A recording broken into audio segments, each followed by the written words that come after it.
Oh my goodness. I am a genius. I just need to let everyone know. I can read the internet. Fucking A. Got it working. All right. Oh, man. There we go. That's not the one I wanted. There we go. Let me check on my phone before I just don't help anymore. Make sure it's live. Okay. It says you're live. Is it showing this screen now instead of that stupid fucking infomercial? Yes, we are on the Black Panther Party title screen on Facebook. Awesome sauce. Okay. All right, anybody who's out there watching, thank you for your patience in dealing with that fucking infomercial for like 27 minutes or some fucking shit at this point. My apologies. We've been having some technical difficulties here with Restream, but Emily fucking rocks and got us going. So we are actually fully functional now.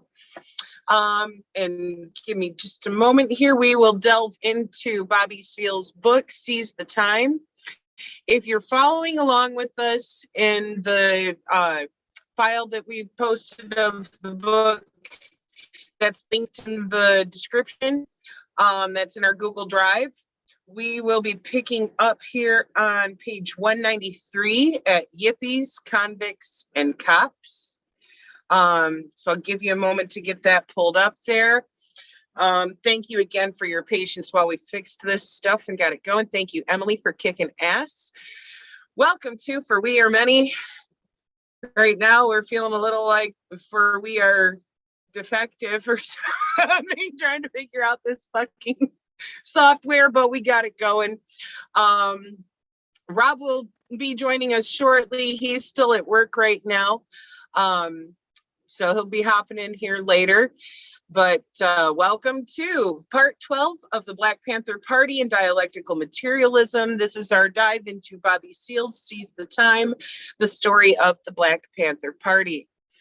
Again, if you're pulling that up from the Google Drive file that we shared, we are at page 193. Yippies, Convicts, and Cops. A lot of times when we were taken over to the federal building in Chicago, Jerry Rubin and I were isolated in a cell by ourselves. This went on for most of the remaining 25 days that Jerry had to serve in jail. We always felt that they were putting us in an isolated tank because that tank was being bugged and they were trying to find out what we were saying or trying to get something so they could misconstrue it and use it against us. They hoped we'd talk about the legal strategy those other lawyers were using for the defense of their 7 clients. Of course, we didn't.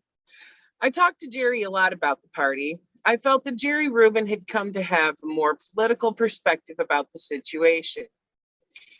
We talked a lot about the Yippie Hippie movement.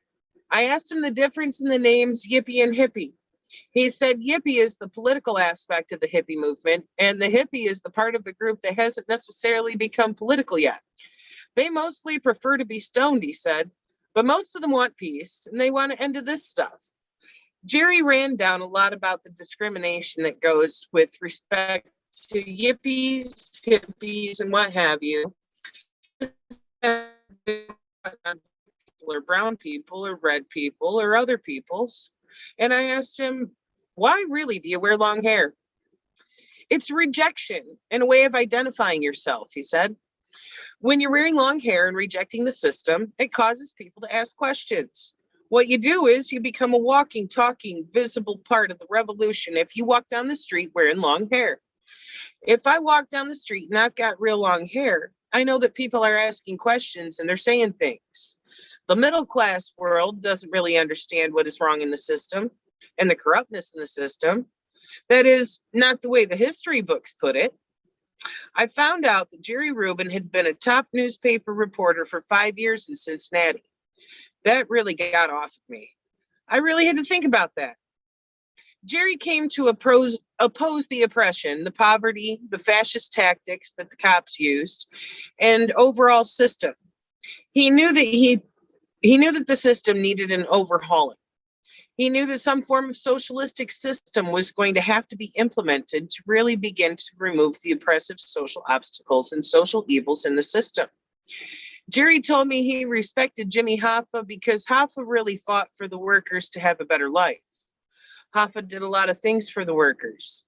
I asked him if he thought Jimmy Hoffa was political enough to understand the need for a socialistic system.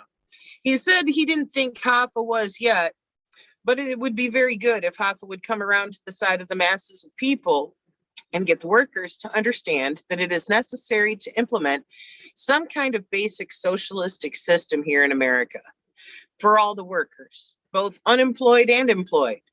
He really respected Hoffa's past work. I talked to him a lot about Black people being a nation within a nation. Setting forth to Black people that they're a nation within a nation can be misconstrued and shouldn't be misconstrued, not only in words, but in terms of deeds and practice. This shouldn't be confused with Black racism, and I explained how Chicano and Latino people were a nation within a nation, and how Chinese people were a nation within a nation, and that this is maintained because the exploiting system, which is racist, and the capitalistic system, which perpetuates racism, are really one and the same. As long as it exists, that in itself really defined Black people as a nation with a nation, or any other group of people who are subjected to exploitation and racist tactics as a nation within a nation. When I told him we wouldn't be defining ourselves as a nation within a nation based on color alone, that we would be defining ourselves as a nation within a nation based on the existing economic status of Black America, Jerry understood this. Our geographical location here in America, that we are in fact second-class citizens, and that we are scattered in wretched ghettos and rural areas in the thousands and millions, cooped up in these places here in America. Also, the language of the Black community, as it is directly related to the colonized situation that Black people live in, the oppressive conditions that we are subjected to, all of this, from history to now, is the foundation for our psychological makeup. Our language is interconnected with our environment and expresses certain psychological understandings and attitudes in terms of our attempts to survive. I think Jerry understood the psychology, the language, the economic status, and the geographical locations of Afro-Americans here in America. That in fact, Black brothers in Africa were our brothers in oppression, but their language is not the same as ours. That we live in a highly technical society here in America, whereas a large portion of Africans live in rural areas and underdeveloped areas in undeveloped countries. That since language and the environment are different, race doesn't necessarily constitute an overall world nation. He seemed to really understand it when I showed him how we were made into a nation within a nation, having been brought here from America and after exploitation and segregation, becoming Afro-Americans. I explained the language to him, showing him some surviving African words and idiomatic expressions, which are directly related to our present situation here. I told him we were directly relating to the fact that racism existing in Africa is quite parallel to the racism that exists here in America. And Marxist-Leninism has to be stretched, and some more progressive ideas have to be set forth in relation to the need to change the system here in America to show people that Black people have a right to our freedom as human beings. Jerry, of all the cats I talked to among the left and revolutionary white brothers, is one cat who I think understood it better than most people. In our general conversation, he was the most political in his understanding. I had never known Jerry Rubin before. I'd never met any of the other 7 defendants in Chicago before that DNC convention either. I never even talked to any of them before I came to make that speaking engagement during the convention. In fact, I didn't say more than hi, hello, to Jerry when I went to the park to make that speech. That's the speech that they said was supposed to incite a riot. We have a transcript of that speech, and it was a very typical speech. I never told anybody to go and riot. First, I told everybody they had a right to defend themselves.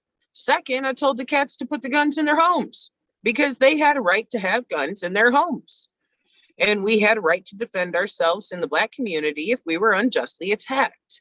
Those were the kinds of things in that speech. At one point, the DAs, Schultz and Foran, thought that they were going to railroad me on the basis of that speech by saying that I incited a riot and told people to go out and riot. I oppose spontaneous rioting, and the party has always opposed spontaneous rioting. A spontaneous riot is generally without leadership of any kind. It's just a lot of Black people who are ready to resist the system, but who are totally unorganized and they're only hurting themselves. I told people in that speech that we should organize in small groups, 2s and 3s and 4s, and then went on to the fact that we had a right to defend ourselves when the cops come down into our community and occupy it like a foreign troop. That speech didn't incite anybody to riot. But in spite of these facts, here I was in the Cook County Jail, going to court every day on such an accusation. Every morning at 5, they'd get me up and take me to a tank where I'd wait for 3 hours with whatever federal prisoners were facing court that day. And every day, they'd turn up court out, take me back, shackled, with handcuffs on and a chain around my waist. Sometimes they'd handcuff me to another cat. There would be an escort from the federal building to the Cook County Jail. Excuse me, gotta stretch out. It's about 7 miles between the two places. Sirens would be flashing on the escort cars. We'd be riding in a big paddy wagon, a United States government truck, and they'd go around all other traffic. Sometimes they'd have cats in there who had federal charges and had to appear in other courts.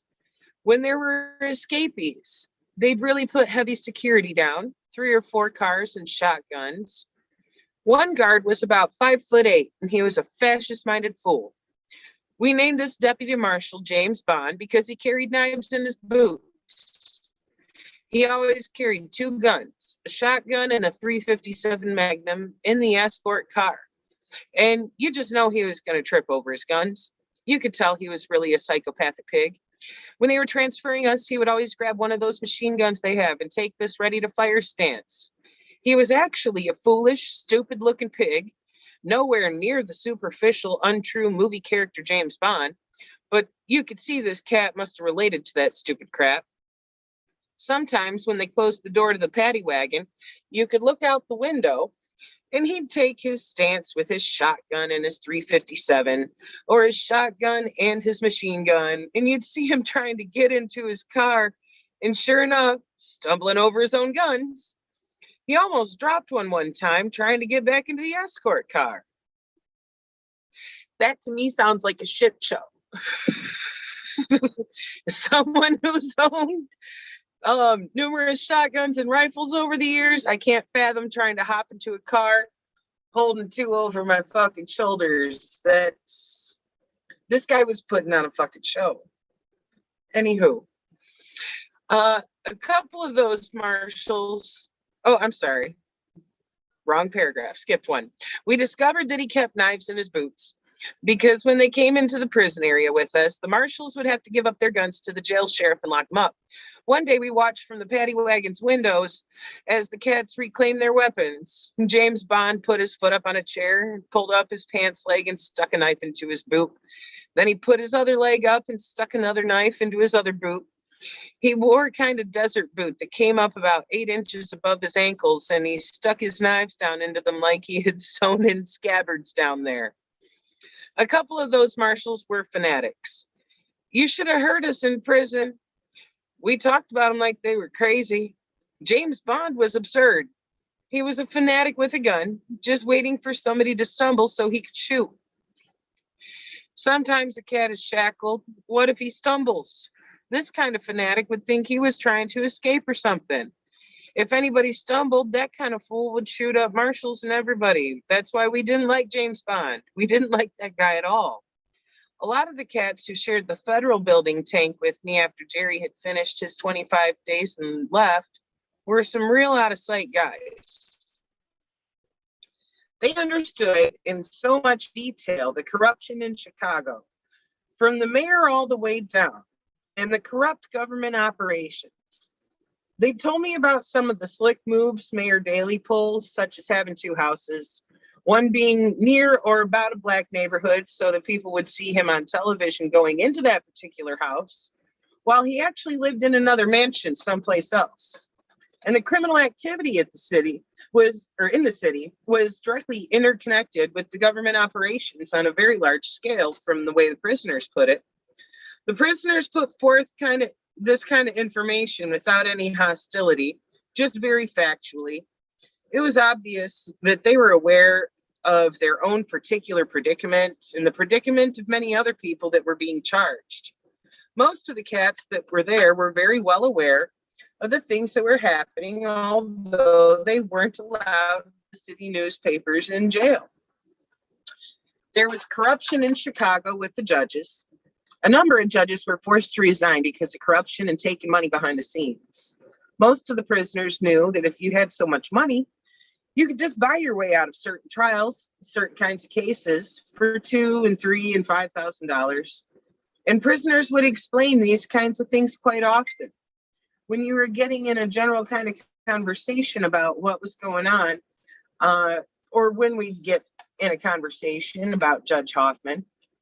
Hoffman is known to own some large businesses there, or have stock or ownership in some kind of businesses that actually produce war materials that are being used in Vietnam, which automatically shows his interest in prosecuting and having a biased point of view completely negative to the 8 defendants and wanting more than likely to see them convicted.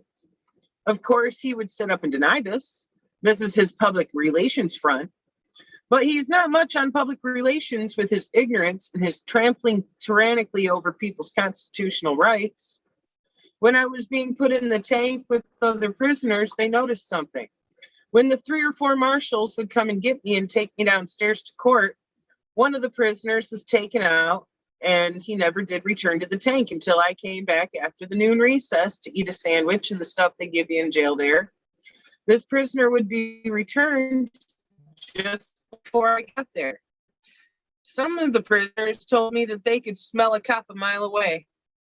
So when we were talking, they would say, "Be quiet, Bobby, be cool." They'd pull me over in a corner and say, this cat may try to misconstrue something. Then I would say, they can't misconstrue anything because all I'm talking about is party philosophy and what have you. And they said, yes, but you know what these cats do? They'll jack up one of these prisoners in here, and he'll take some of the things you actually said and twist them and add some lies on the stand and make it look like you were saying something else. Then they'll have a regular agent who's infiltrating, who will take the stand and repeat these things and exaggerate even more and tell all kinds of lies. Just because of what you said about your party's philosophy, by their cooperating in lies, they could trick a jury into believing them. They operate that way, so you have to be aware of that. I appreciated this very much from a number of prisoners there. These were all federal prisoners. Many of them were getting big time. One cat there, his name was Bob. He seemed to have beaten some 25 cases in the last 7-8 years. And it tickled me that although he wasn't political, he always knew what the hell I was talking about. He understood the talk about a basic socialistic system and other things. He got convicted and got 25 years. And they hit him with another charge and tried to give him another 25 years. They say in the federal prison system, the parole system's just all goofed up in the sense that if you got 10 years, you're going to do 6 and 3 months. And if you get 50 years, you're going to do every bit of possibly 35 years. These are the kinds of things prisoners didn't dig at all naturally because the federal government has a tendency to snap a whole lot of time to a cat. Another thing that most of the prisoners said was that it seemed like cats were getting picked up everywhere, more so than in the past. People being railroaded. A number of cats, you could just hear their stories and their situations and know they really weren't guilty. Some of them were obviously guilty and showed that they knew this. On the other hand, there's a lot of cats just getting messed over. Criminal activity is so rampant in Chicago on the upper levels, on the political levels, that smaller cats were getting used as patsies and run over. They were being used to save some big-time politician, someone who was connected to the politicians, or the businessmen who were running things and controlling the politics of the city of Chicago. I think that people could learn a heck of a lot from those prisoners who are getting railroaded. There was even a case where both a father and his son were being railroaded on some jive murder beef.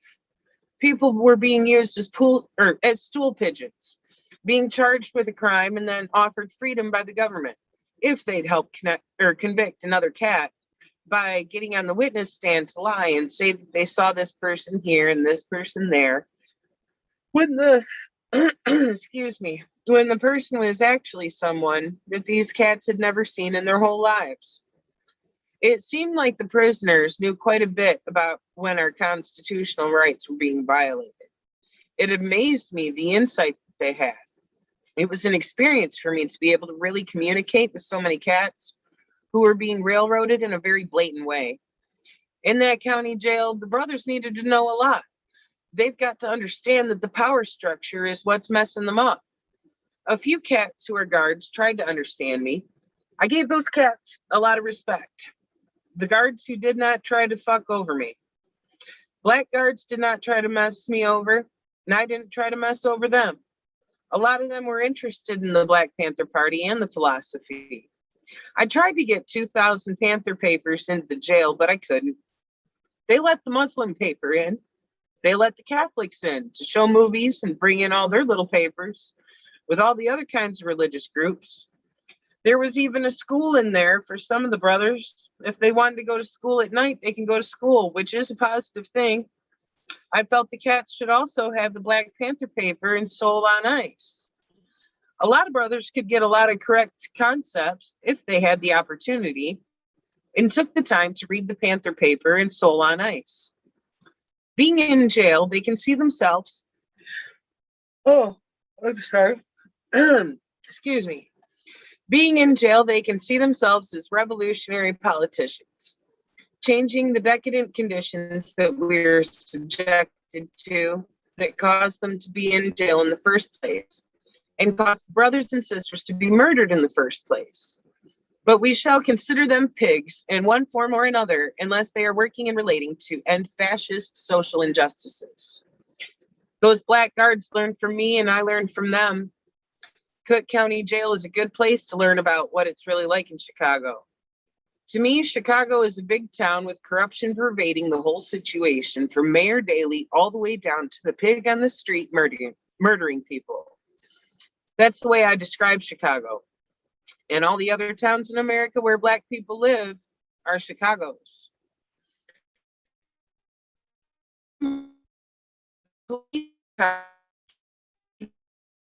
And that's genocide. Little girls just sitting on the steps doing nothing, just shot down.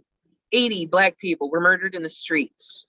While I was in the hospital in the Cook County Jail, they turned on the television and I saw this cat who is the president of the Afro-American Patrolmen's League. This was right around the time that the Soto brothers were killed. What happened there was one brother was murdered by a cop while he was walking down the street. It came out as a clear case of a cop just shooting the cat and killing him. His brother came home from the army from fighting for his so-called country for his brother's funeral. It wasn't 3 or 4 days later when he was shot in the back of the head by a cop. The people witnessed the fact that he was just walking down the street and the cop pulled his gun out and shot and killed him.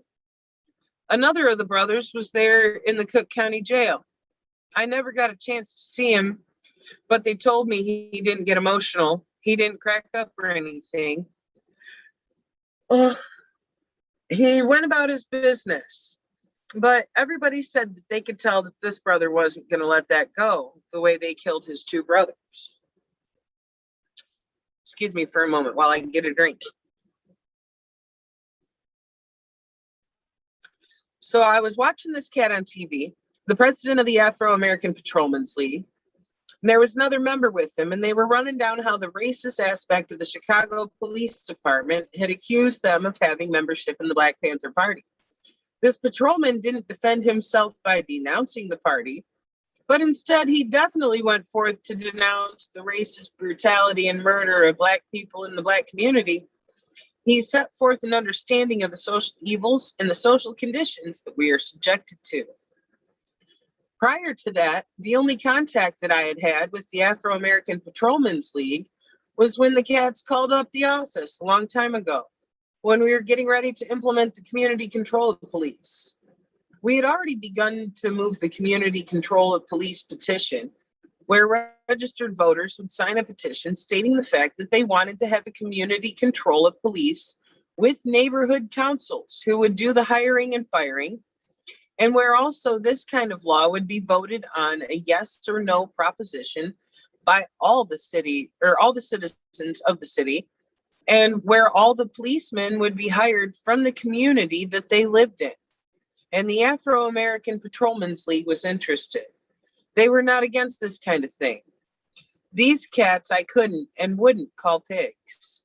The party wouldn't call them pigs because in fact they are concerned with the people in the community. And that's very significant.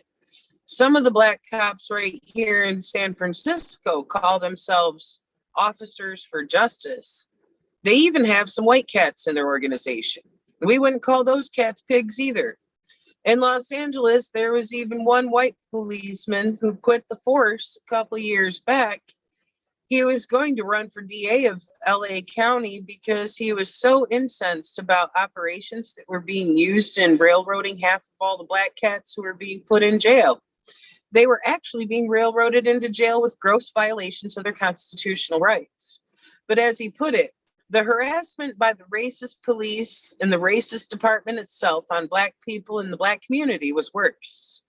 I thought of this and the Officers for Justice as I was listening to these cats from the Afro-American Patrolmen's League on the television in Cook County Jail. It's very significant that Black policemen would come together like that. I see the necessity of even the Black cats who are deputies in the sheriff's department out there, regardless of what the sheriff says or the superintendent. I think they should get in the Afro-American Patrolmen's League and be a part of it and be really concerned with their community. Most of the Black cats in police departments really know that they're just there for a job. But I think that it's necessary that they raise their political consciousness and that of their fellow officers to a higher level, as the Black Panther Party's been trying to raise some gang members' consciousness to a higher political level. It's very necessary because a lot of the cats who are committing crimes are really committing jive crimes against their own people, and they don't have any basic political consciousness. And that's one thing the Black Panther Party's been trying to give to a lot of the cats in the Black community, real revolutionary political consciousness. So they won't be running around committing petty crimes. They'll start defending themselves, and they'll find out they're defending something worthwhile. In this way, the Black community, the Black policemen, and those white policemen who are opposed to racism and oppression should move to expose the racism in the police departments. We really have to give the Afro-American Patrolmen's League a lot of respect for taking that stand. And that's the end of that chapter. So I'm going to take a moment here to check the comments and see what's going on here. If you guys got anything you would like to add here. And sorry if that's causing feedback that just started playing. Okay. I see there's not any new comments there other than Emily saying we're back half hour ago. All right. Let's move on to the next chapter. Pigs, problems, politics, and panthers. This section is called Do Nothing Terrorists and Other Problems. From its very beginning, the Black Panther Party has had problems with a lot of people who come in and use the party as a base for criminal activity, which the party never endorsed or had anything to do with.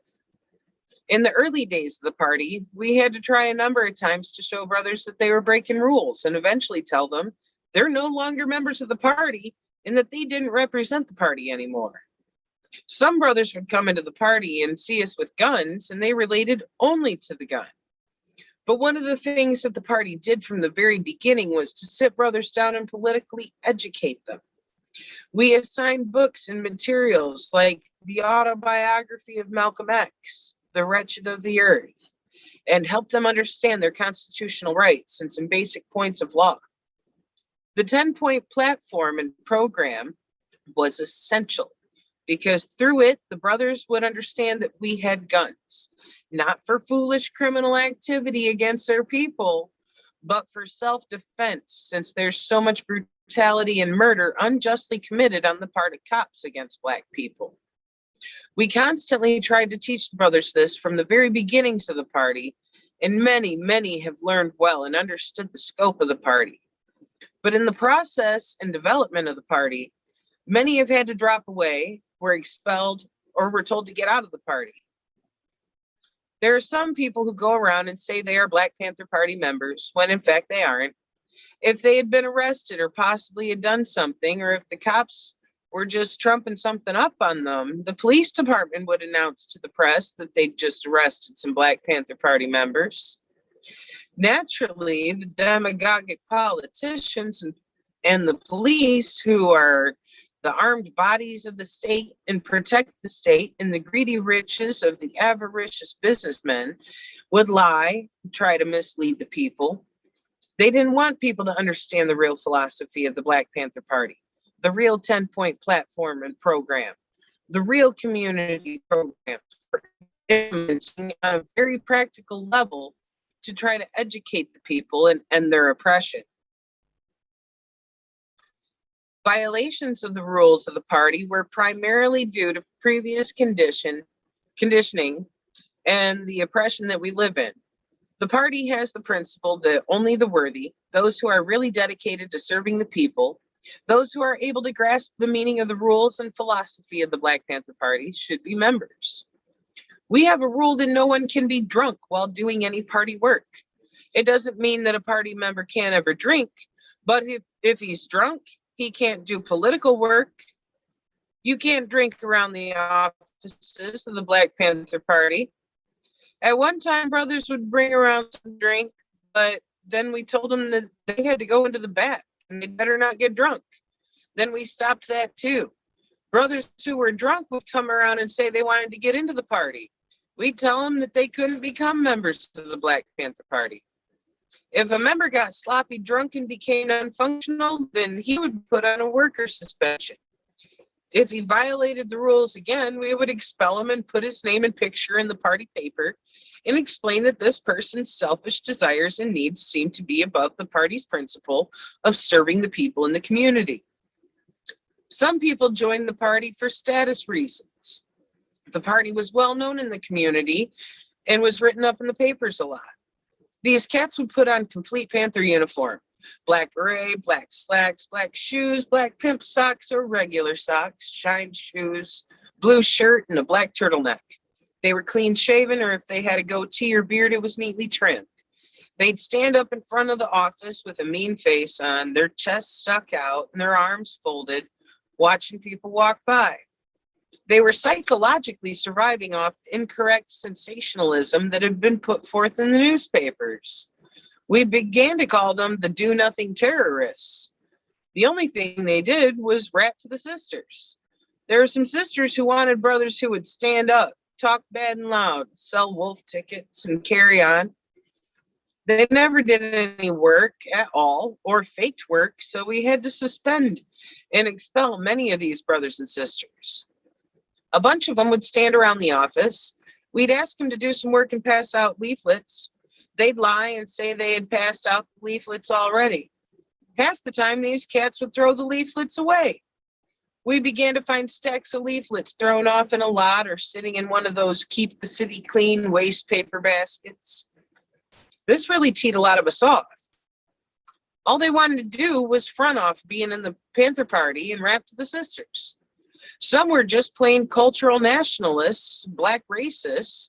There was a bunch of jive that we had to get rid of. Sometimes white friends in the Peace and Freedom Party would come down to our office to drop off some money for transportation or some reams of paper, these fool do-nothing terrorists would say, "You white people can't come in our office." There was a number of black racists around also who would do some work, but who would propagate black racist attitudes, which was directly counter to the party's revolutionary line.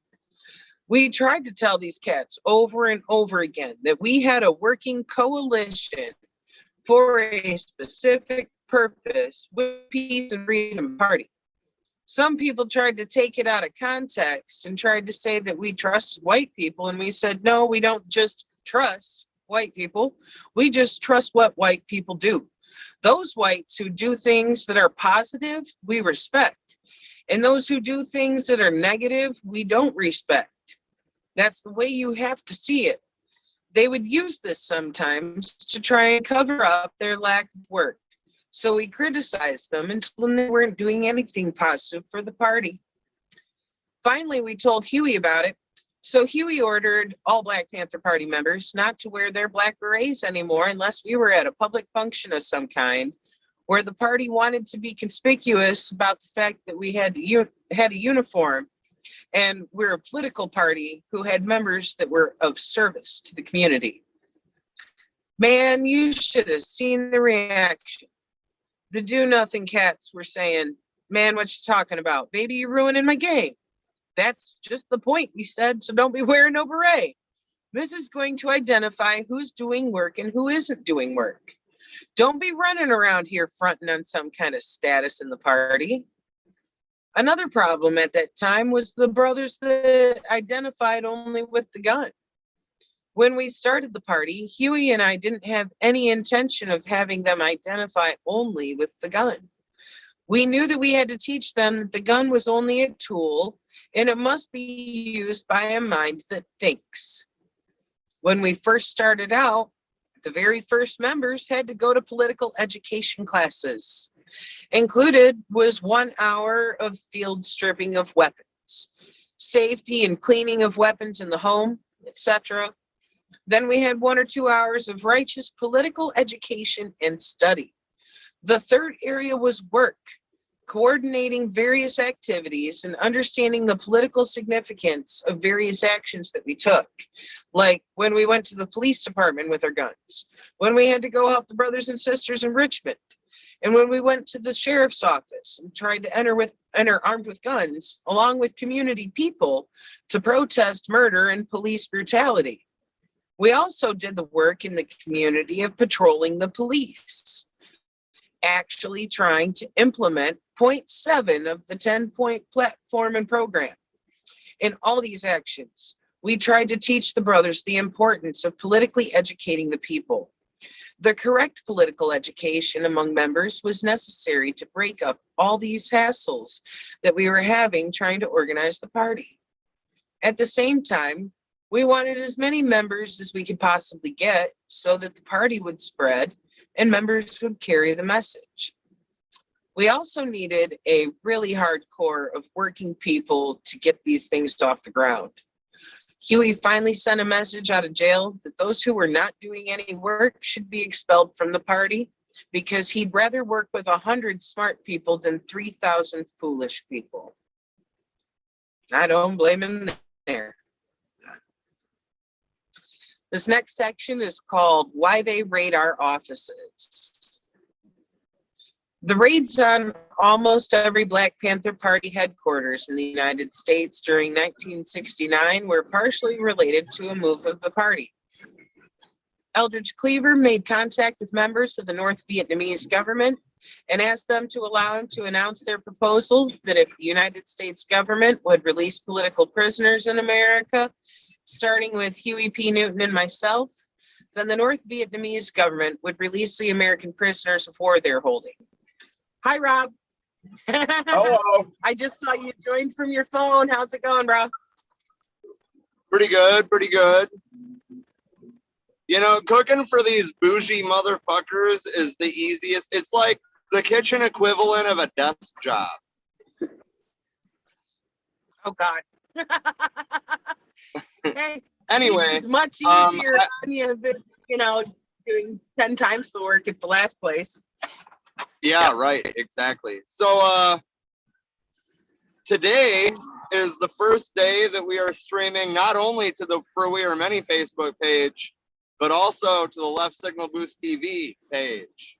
So if you are joining us for the first time from that page, obviously this is part 12 of this series. You can take it all the way back to the beginning if you want. They're all available on forwearemany.org and the For We Are Many Facebook page. And we also just wrapped up our three-piece series on the Communist Manifesto and had the first part of our two-part series on Emma Goldman on Wednesday. All of that is available on the For We Are Many Facebook page or the website. Hell yeah. Yeah, we're working on building more content and actually getting in the swing of doing episodes Monday, Tuesday, Wednesday, and Thursday every week so that we can actually get through all of this material that we want to share with you guys. So like that's been a beautiful thing to actually be able to not just catch up, but start delving into more of the things that we've had on our list for a while. And I'm digging it. I'm liking doing 4 days a week. This is where we could see it going when we first started this, when we first started the planning of this at the end of last year, you know? So. Well, yeah, and just to tie in the relevancy, I mean, I'm sure our viewers have noticed that a lot of the faces that were around in the early days just, you know, have kind of tapered off. And I mean, we were kind of coming to that same point that they were, you know, like we need to figure out right who actually wants to be involved, and we need to bring in more people that do. Right. Who's down to do the work? You know, because this is a lot of work. You know, and I mean, luckily we have a couple of people behind the scenes that are able to you know, monitor the comments or like post on the Facebook page when we're busy doing other things. But I mean, for a while there, it was just me and you, and that shit was hard. Right. It is. That's why I gotta give big props right now to Emily, to Natalie, to Vicky, like to James. Thank you so much. To Robert too. You know, that they have started, you know, to hold if down Robert's that watching this, I just want to point out that he's been in our chat for almost a month and still hasn't shown his face on the air yet. I think it's about time for you to get your ass in here, bro. No, I'm just playing. It would be cool to have you. But you know, that's one thing too. Like we love what you guys are doing, helping with the moderation on the page and everything. And I hope y'all know that you're more than welcome to hop on the panel with us anytime for any of these segments. You know, or any of the meetings for that matter. That too, yeah. So I mean, it is a lot to juggle. This is a lot of work. I think we kind of had a feeling ahead of time, knowing like we're biting off a lot here. Let's hope we can chew it. And well, you know, yeah, and that's why, you know, there's been a couple of times we've had to postpone episodes, or you know, a couple of times that we straight up didn't get to something that we wanted to get to. And I want to thank everybody that tunes in regularly for being patient with that, because we did bite off a lot. We did, and it took us a minute to work our way through it. It was like, oh shit, we got some gristle here, we got to chew harder. right You know.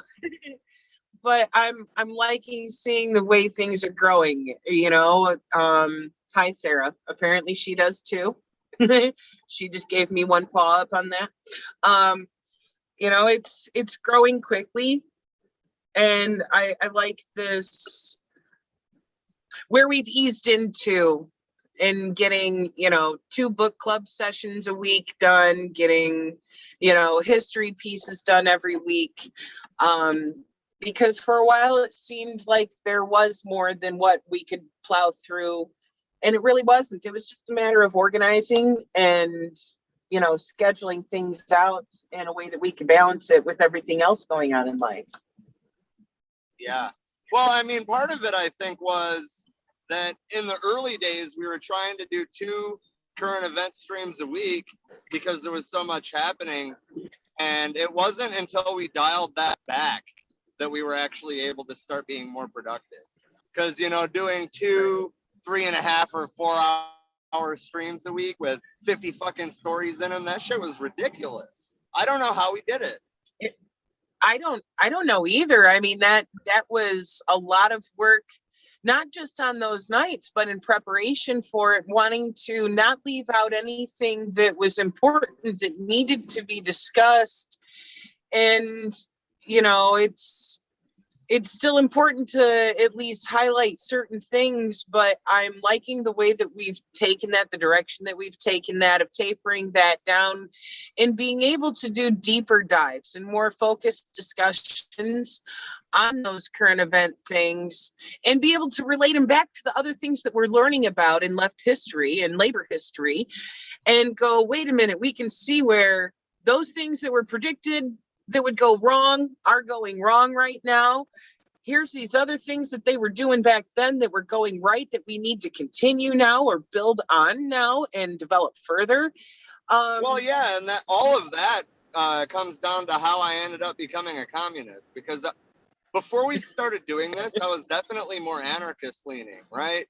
But I've come to a realization that, don't get me wrong, I almost entirely agree with the anarchist mindset, right? But the problem is that society is straight up not ready for that. And if you don't believe that, go to Walmart and see how many carts are not in the cart corral.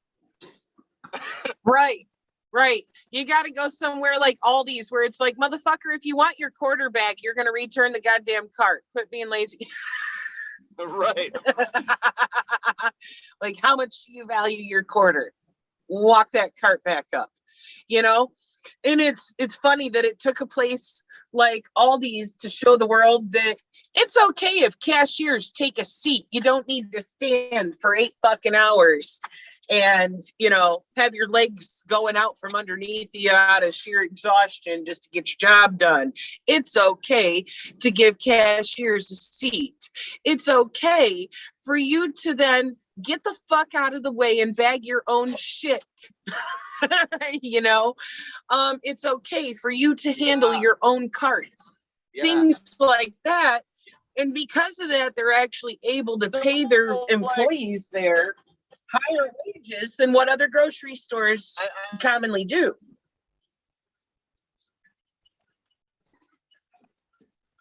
You're cutting out, bro. Right. And I guess just to bring us on track, I also love this series. And this series also has a lot to do with my growth into a cost. Yeah. I mean, if you look at the way that they saw the society around them, they saw issues that needed addressing, and they fucking did it. Right. And I'm not saying that anarchists don't do that, but on the scale the Black Panther Party did, or on the scale that the Bolsheviks did, or on the scale that Mao and his revolutionaries did, we've never seen that out of an anarchist revolution. Right. Not to knock them, but we have seen a lot more actual action out of communists, and part of that is actually having a plan of, we can see where things need to go and what we need to change in order to achieve that, and I'll be honest, I'll be the first to tell you that, I dream of anarchy. I really do. I am very much in line with that idea of not being governed over nor governing over anybody else, but that also takes an understanding of ethics, of where your rights begin and end, because your rights end where the next person's begin, things like that, as well as the necessity for mutual aid, to actually look out for each other, because we're only going to thrive together. And that is something we need to have instilled before we can actually achieve anarchy. Right. and if that's we're the not whole thing already is coming how do into we it with get that there? frame of mind, we're going to end up, oh boy, seizing the means of production to start with. And that's the whole thing. Well, yeah, but that's the thing. Thank you, Marx. I mean, you know, for generations we've been trying to figure out how to get there, but like I think that Lenin and Mao had the best insight into that. It's not going to be an overnight process. It's going to take fucking generations. It is. It really is, because part of this process is unfucking the minds of the people who are still pro-capitalism, because they don't understand that to be capitalized on means that someone else is keeping the lion's share of the wealth that they produce, which is not fucking fair. People have this Red Scare propaganda fucking frame of mind of thinking that communism means, oh, everybody's just equally poor. Well, I beg to differ. Tell me, if you're working in the shop right now and, you know, say you're working for GM or one of the other big three or something, and you're making $100 grand a year, you think you're sitting fucking pretty. Imagine how much more money you would be getting if the actual wealth you were producing with your work, if you got the actual fair share of that, it would be exponentially more. You know, the fact of the fucking matter is just in this country alone, if wealth were properly dispersed amongst the people producing it, instead of the majority of it going to a capitalist who is just sitting on their fucking ass profiting off of all of your labor. I'm looking at you, Jeff Bezos. I'm looking at you, Elon. I'm looking at y'all motherfuckers. Fuck you, Walton family. If you were actually getting all of that being properly dispersed, him too, that fucking cunt. But if everyone was actually getting their fair share of what is being produced, the average family income would be $700,000 a year. Nobody would be in poverty. Tell me how the fuck that's wrong. Tell me how the fuck that's bad, that you would be making more money. This is not an equally poor thing. This is everybody would be equally benefiting situation. Yeah. Look at how much wealth we produce here and how little the majority of our population actually gets. And it's even further fucked when you look at the intersectionality of all these things. Of it's not just an oppression of the working class. You know, this was actually a discussion I got into with a few folks the other day, because some motherfuckers don't seem to understand that this entire fight, this movement for lifting people out of poverty, this has to begin with the Black community, the Native American community, because they are the hardest hit, most oppressed by this capitalist system.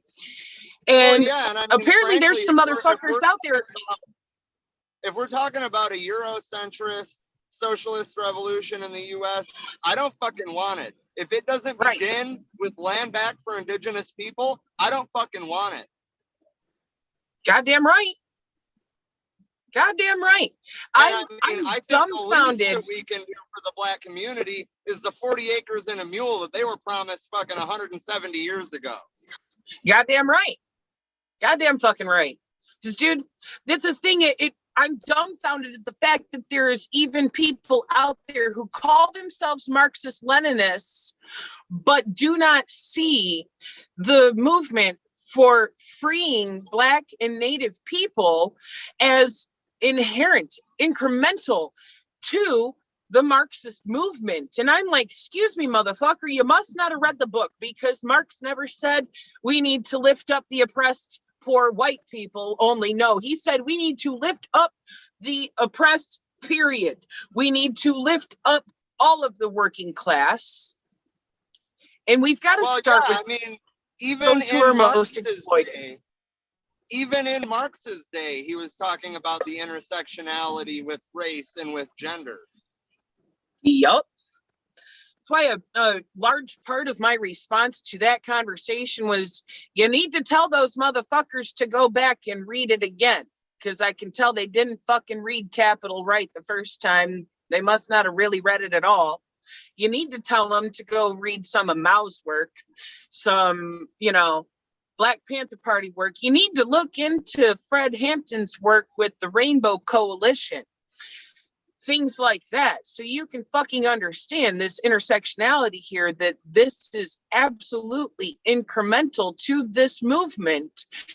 And if you don't think it is, then you're not really part of this movement. How dare you call yourself a Marxist, let alone a Marxist-Leninist, if you think that this movement does not begin right fucking there with that intersectionality, because it does. Marx acknowledged that. Right. I mean, dude, Che and Fidel acknowledged that.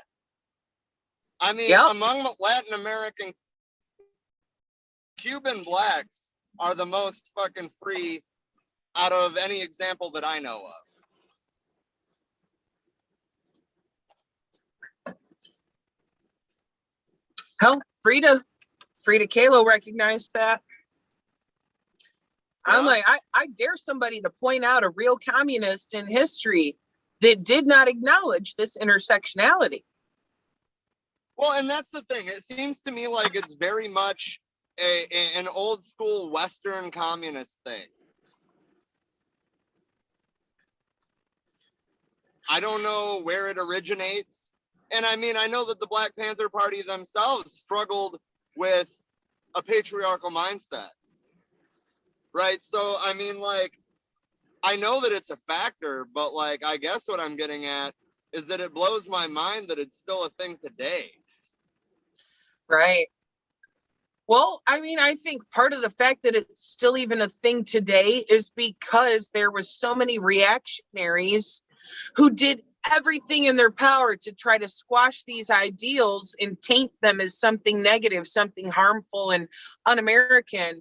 And it's like, wait a minute, who the fuck? I don't know why I just thought of this, but the other day there was a post in Anti-Fascist 2, which, by the way, if you were a member of the Anti-Fascist group that got shut down about a week ago, type the Roman numeral 2 after it, and you will find the current one. But there was a post in that group, which obviously it was just to drive up engagement, but it was the White Panther Party logo, right? Which, ironically enough, was adopted by the Black Panther Party, except for it was black instead of white.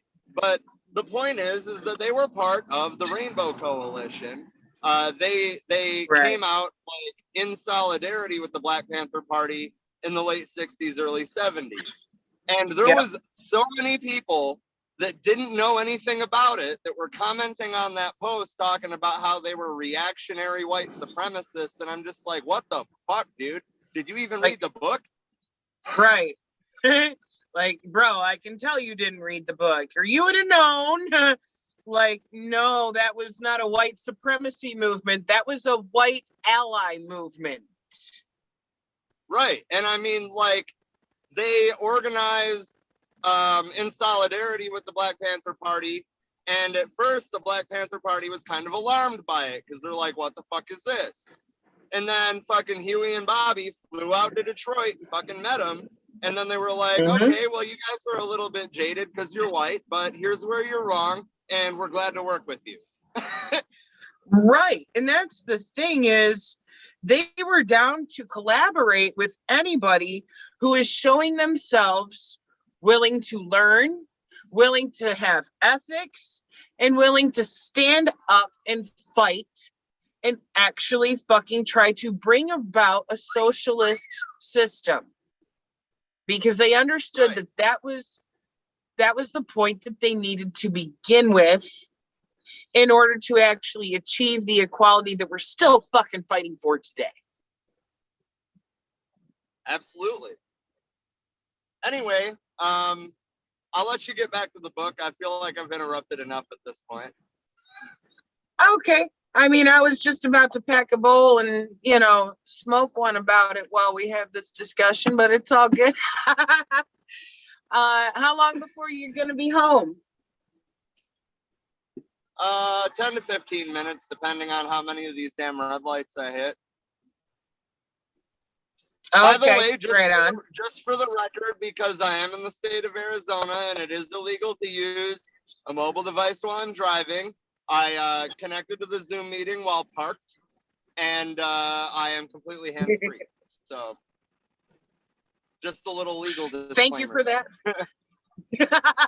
Right. Thank you for that. Yeah, we've had those discussions too when on the phone while driving, like, wait a minute, pull over.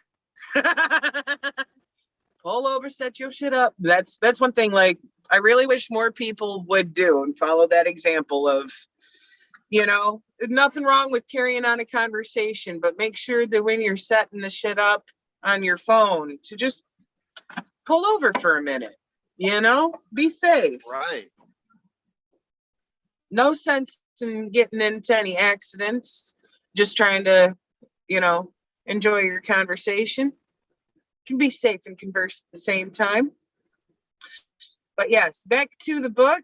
We're in that section, why they raid our offices. I believe we've left off at paragraph 2 on, what page is that? 201.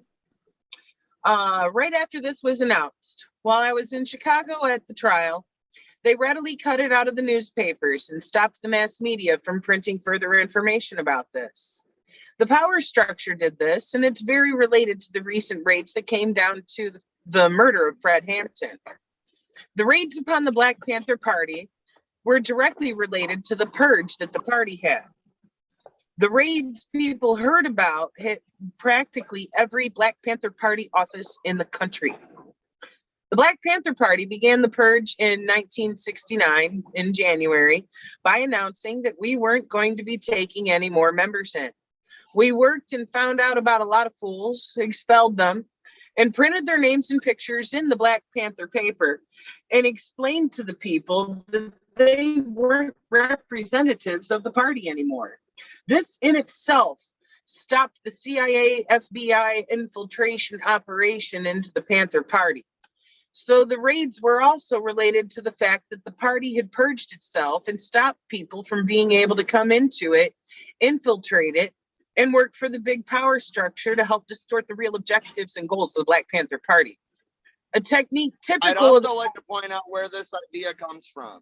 This idea directly comes from Mao's Cultural Revolution, when Mao, and think about this in a modern context, Mao literally set the masses on the party. Yeah. That's all. Cleaning house. Exactly. I mean, at some point, reactionaries are going to infiltrate, and they're going to be reactionaries, surprise, and something has to happen. Mm-hmm. Right. I mean, hell, that's one reason why even with the working groups that we're in or have set up ourselves, why we're having to be really careful about who we let in so we're not getting reported, shut down, and fucking censored by assholes like Zuckerberg, you know?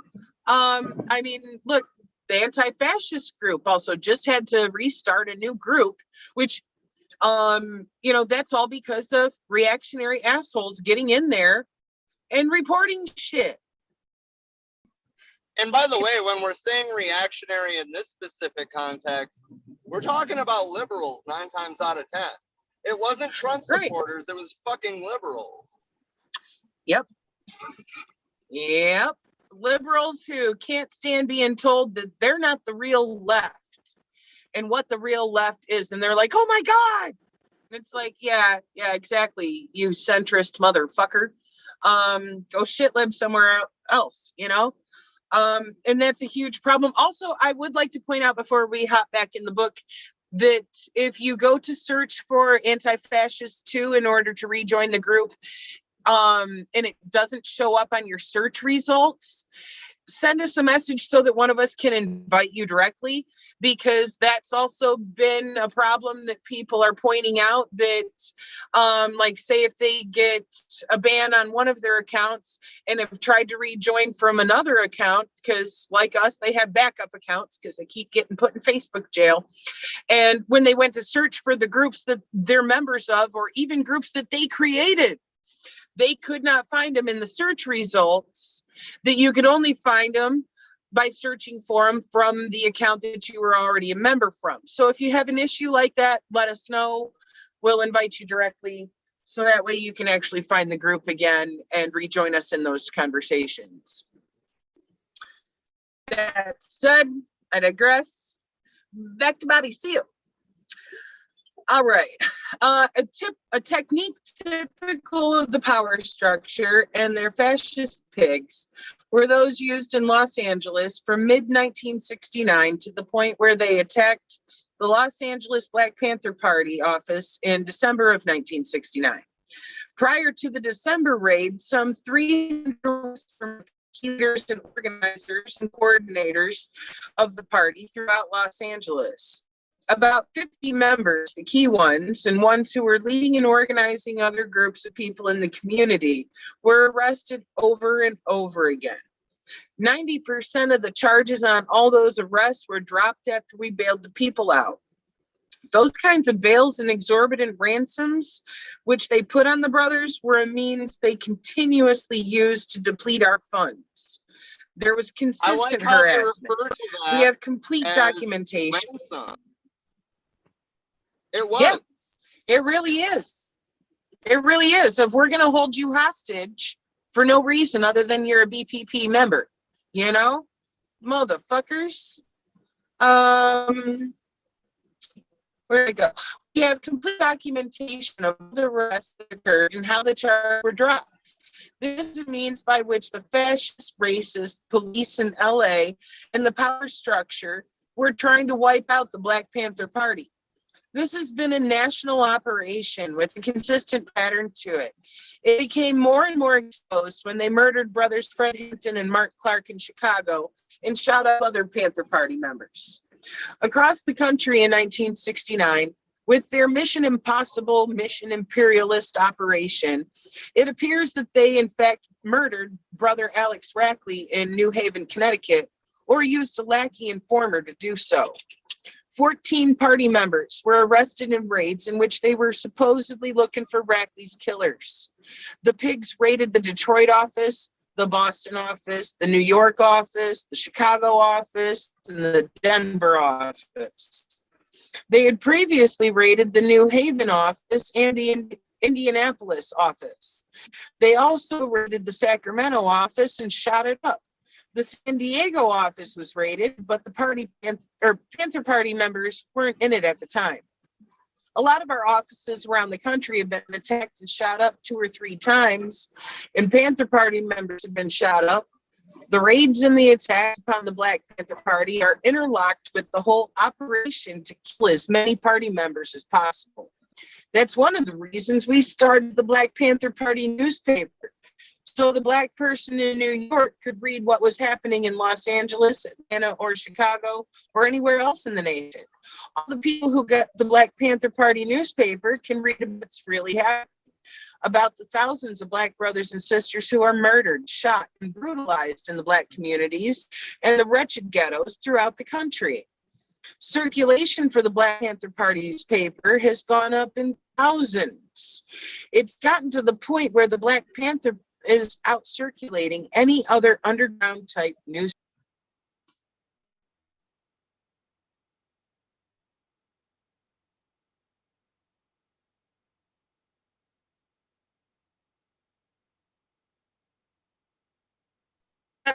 Well,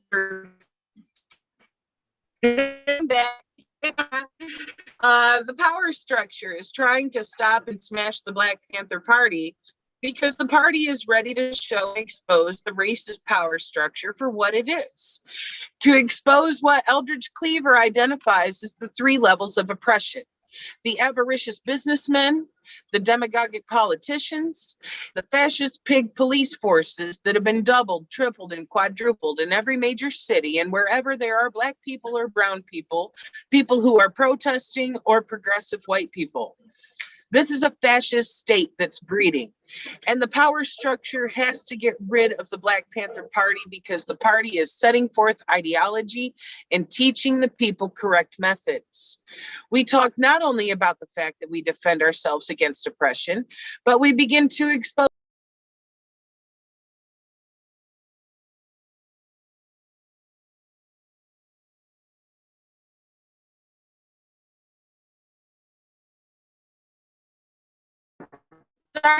another low signal moment.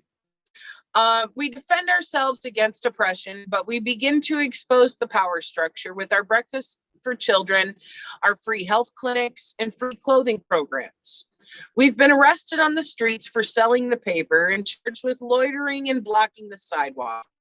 I'd just like to point out that loiter itself is a bullshit term. All that means is, how dare you exist and be money? That loiter. Anywho, there have been underground agent provocateur operations and lies about the party members killing former Panthers.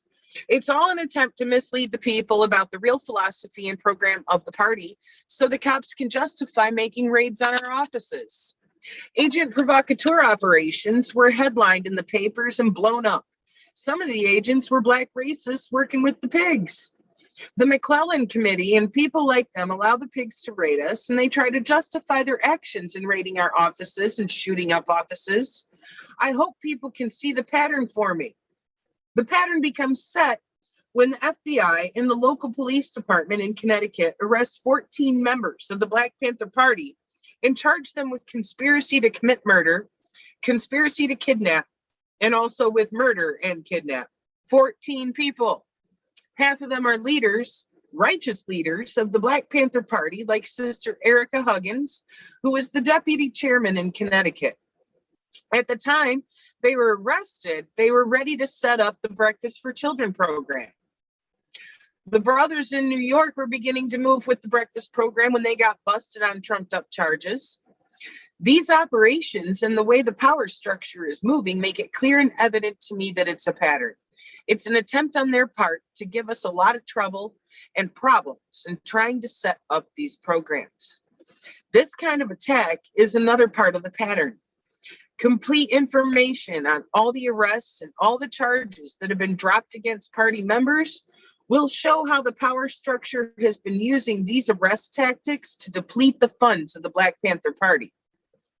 Nearly every Panther office in the country has been raided. In Des Moines, Iowa, they blew up the office, literally bombed it. There had been a big rally with people in the community who were ready to support the Breakfast for Children program. White and Black people were ready to support that program and get that program off the ground. And the pigs just bombed the office. The year 1969 was the year of the pigs raiding Panther Party offices, trying to wipe the party out and trying to wipe out the community programs. And before we move on to the next section, I would just like to point out that the only reason that we even have meal programs in our schools that are now across the fucking board, that, I mean, when I was a kid, it was still only even lunch at that point in time. Nowadays, there's breakfast and lunch in most public schools. This is where it began. This was that spark that ignited at least some kind of fire under people's asses, going, wait a minute, kids shouldn't sit in school hungry all day. It was the Black Panther Party's Breakfast for Children program that inspired all of that. So if you have kids in public school who are getting meals there, breakfast and lunch, and in some cases even around here, they send the kids home with a bag of snacks for later too, thank the Black Panther Party for it. Because we wouldn't have that in our schools if it wasn't for the Black Panther Party instilling that and going, wait a fucking minute, no child deserves to go hungry. So thank you, Black Panther Party. The next section is called Renegades, Jackanapes, and Agent Provocateurs. When Huey found out I had been arrested on the shotgun charge, he immediately tried to get bail money. He got the brothers together and told them to get the Black Panther newspapers, take their cars, go out to the rich, some $60, but the bail $1,400. We needed another $80 for my bond. Huey told the brothers we had to raise the money with the papers at 25 cents per copy. There were about 4,000 copies left of the second issue of the Black Panther Party newspaper. The brothers took off with them, but instead of going out and selling the papers, they got to jiving around with some chicks in North Richmond. When they got back some 3 or 4 hours later, they had only sold about 25 papers and used up a lot of gas. You mean you haven't sold any more papers than this? Huey asked him. One of the brothers admitted after some debate that they hadn't really been selling papers. To hell with selling these papers right now, man. I'm a jive with these chicks. And shit, now my phone does stupid shit sometimes, and it just jumped back about 20 pages. Give me a second to catch back up with where we were. I apparently touched the button on the slide bar that just makes it jump. Okay, there we go. To hell with selling these papers right now, man. I'm a jive with these chicks, one of the brothers had said. They had brought some of the chicks with them, and Huey didn't want to embarrass the cats.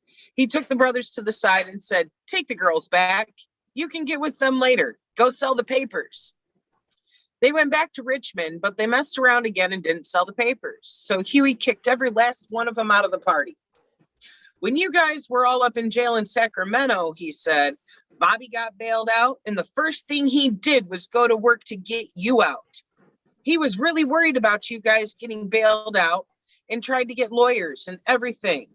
Now you guys are jiving around and the brother's in jail and you won't do the same for him? That's not unity between brothers. You aren't captains anymore. Nobody is nothing. If you want to work for the party, you're going to sell papers. Take off your guns. You don't know how to be responsible to the community and to the people. You don't know how to be responsible to your leaders in the party. So all of you, you're out of the party. You're busted. I had been out of jail 3 days, but I still didn't know about this. I noticed a kind of depression around the office and said to myself, what's wrong with these guys? They were still hanging around. They wouldn't leave because deep down inside, they really liked the party. It's just that they went astray and violated some basic rules. 3 days later, they pulled me off to the side and said, the other day, Brother Huey busted us all. The reason for it was because we goofed off, man. We should have been working to help get bail money to get you out, Bobby. We're sorry, man. I went and told Huey. The brothers told me what they did and the fact that you busted all of them. Huey said they're going to have to learn how to get themselves together. I said, it's important that we stick together and not be jiving around with each other or we don't have an organization. They asked me to forgive them for it, and I did. Huey agreed, so we let them back into the party. Problems like this kept arising, though. About a week later, we heard that some brothers had bags of weed in their possession. We called them all together, discussed the problem, told them that there was a rule in the party that said we couldn't have any weed in us because the cops were always watching us and it was dangerous for any party member to have grass on him. We sat down and wrote some explicit rules. They were written out in an ordered form for the first time. We got the brothers to help us make the rules. We said that when someone breaks the rules, then it's the responsibility of all the other members of the party to see to it that the person was put on suspension or kicked out of the party. Some of the other rules that we made were that a party member couldn't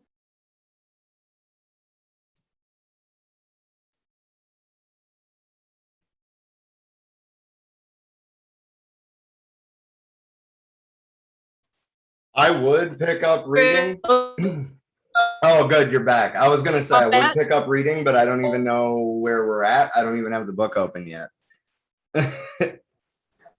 I'm finally well, getting the I'll website finish post up. So give me just a minute, but what page Okay. are we on? I will finish out page 204 if you want to pick up on 205. Okay. We said that when someone breaks the rules, then it's the responsibility of all the other members of the party to see to it that the person is put on suspension or kicked out of the party.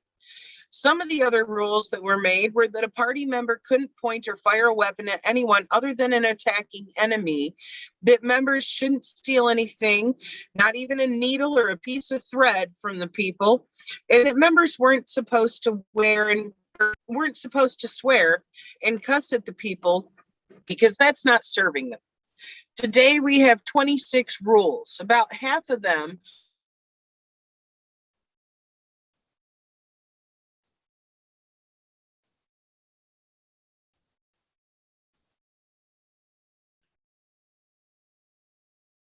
I don't know how to get its shit together. Today we have 26 rules. About half of them are primarily individual members of the Black Panther Party. The others are for office and party functions as a whole and for carrying out political duties in the community. And then I don't know if you're on the page yet or not. If not, I'll keep reading until you find it. Give me just a 205? second. I did something wrong and I'm trying to fix it. Okay. There we Since go. the early That's better. days, a lot of incidents happened where cats have broken the rules. Some of this was because agents provocateurs have come into the party and have deliberately stirred up problems and done things in violation of the party's principles and rules. One of the things I remember very clearly was when Jay jumped out of a Black Panther Party truck and held up a diner. The big white van had Black Panther newspaper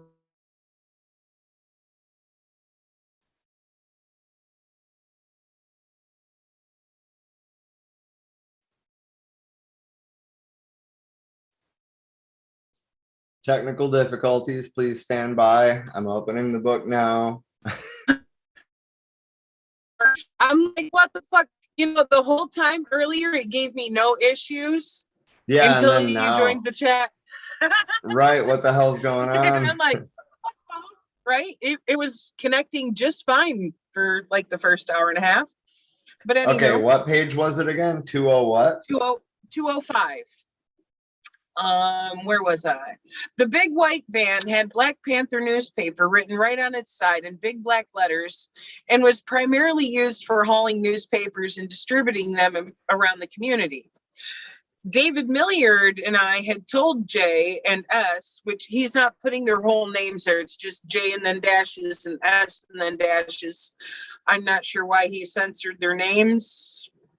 Unless he just did not want them permanently connected with the party. But he says, David Milliard and I had told J and S to take the truck across the bay to San Francisco and pick up the 8 or 10 brothers who had been working most of the night over there putting out the paper. From what we found out through our investigations, S apparently drove the truck up to a diner and went to the restroom. They had already picked up the 8 other brothers. Jay was in the front of the truck. The other 8 cats were in the back of the truck and didn't know anything about what happened. When S walked back to the truck, he saw Jay walking away from the diner with a money box and a gun in his hand. Man, what's going on? S asked. I ain't doing nothing, man. It's cool, Jay said. S decided to drive the truck and get out of there. They were picked up by the pigs 5 minutes later. Jay shot and seriously wounded one cop. What S should have done, he was the captain and a coordinator of the party, was to have taken the gun away from Jay, given the $80 back to the cashier, and then brought Jay to the party central committee for discipline. But he said he made the mistake of driving away from the diner, which is why at one point we suspected him of possibly being an agent provocateur too. We didn't know for sure about Jay either, but our suspicions were high. I was down at Santa Barbara for a speaking engagement at the time.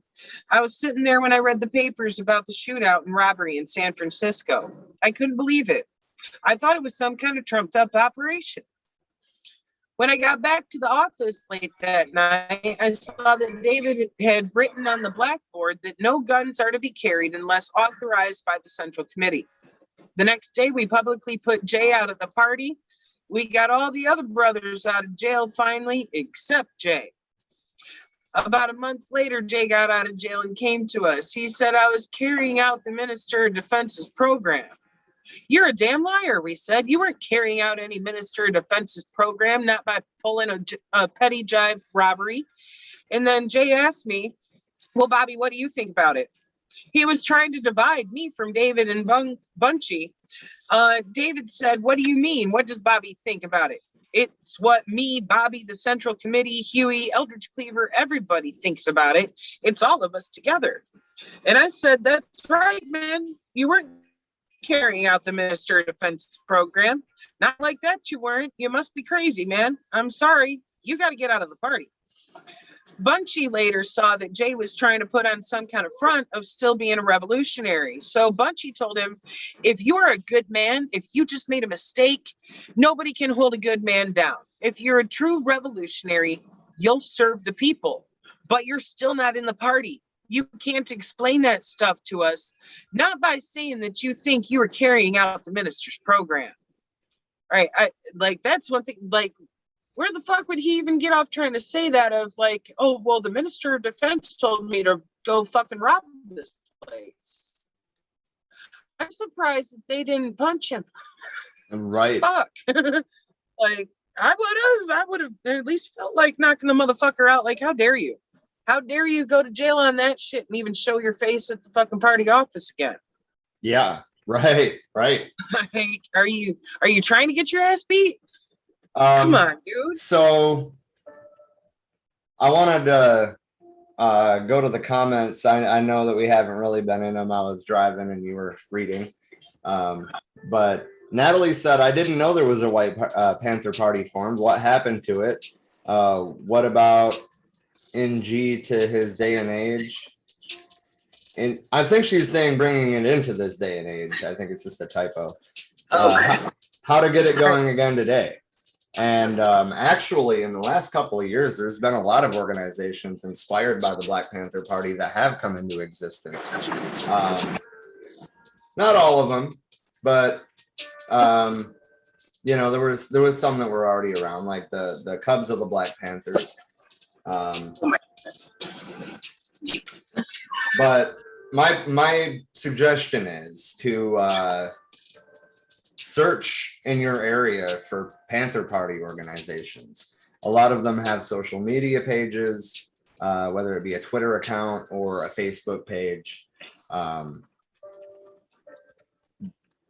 In terms of what happened to them, I would assume that they kind of fell apart when the Black Panther Party did. Just too much outside sabotage.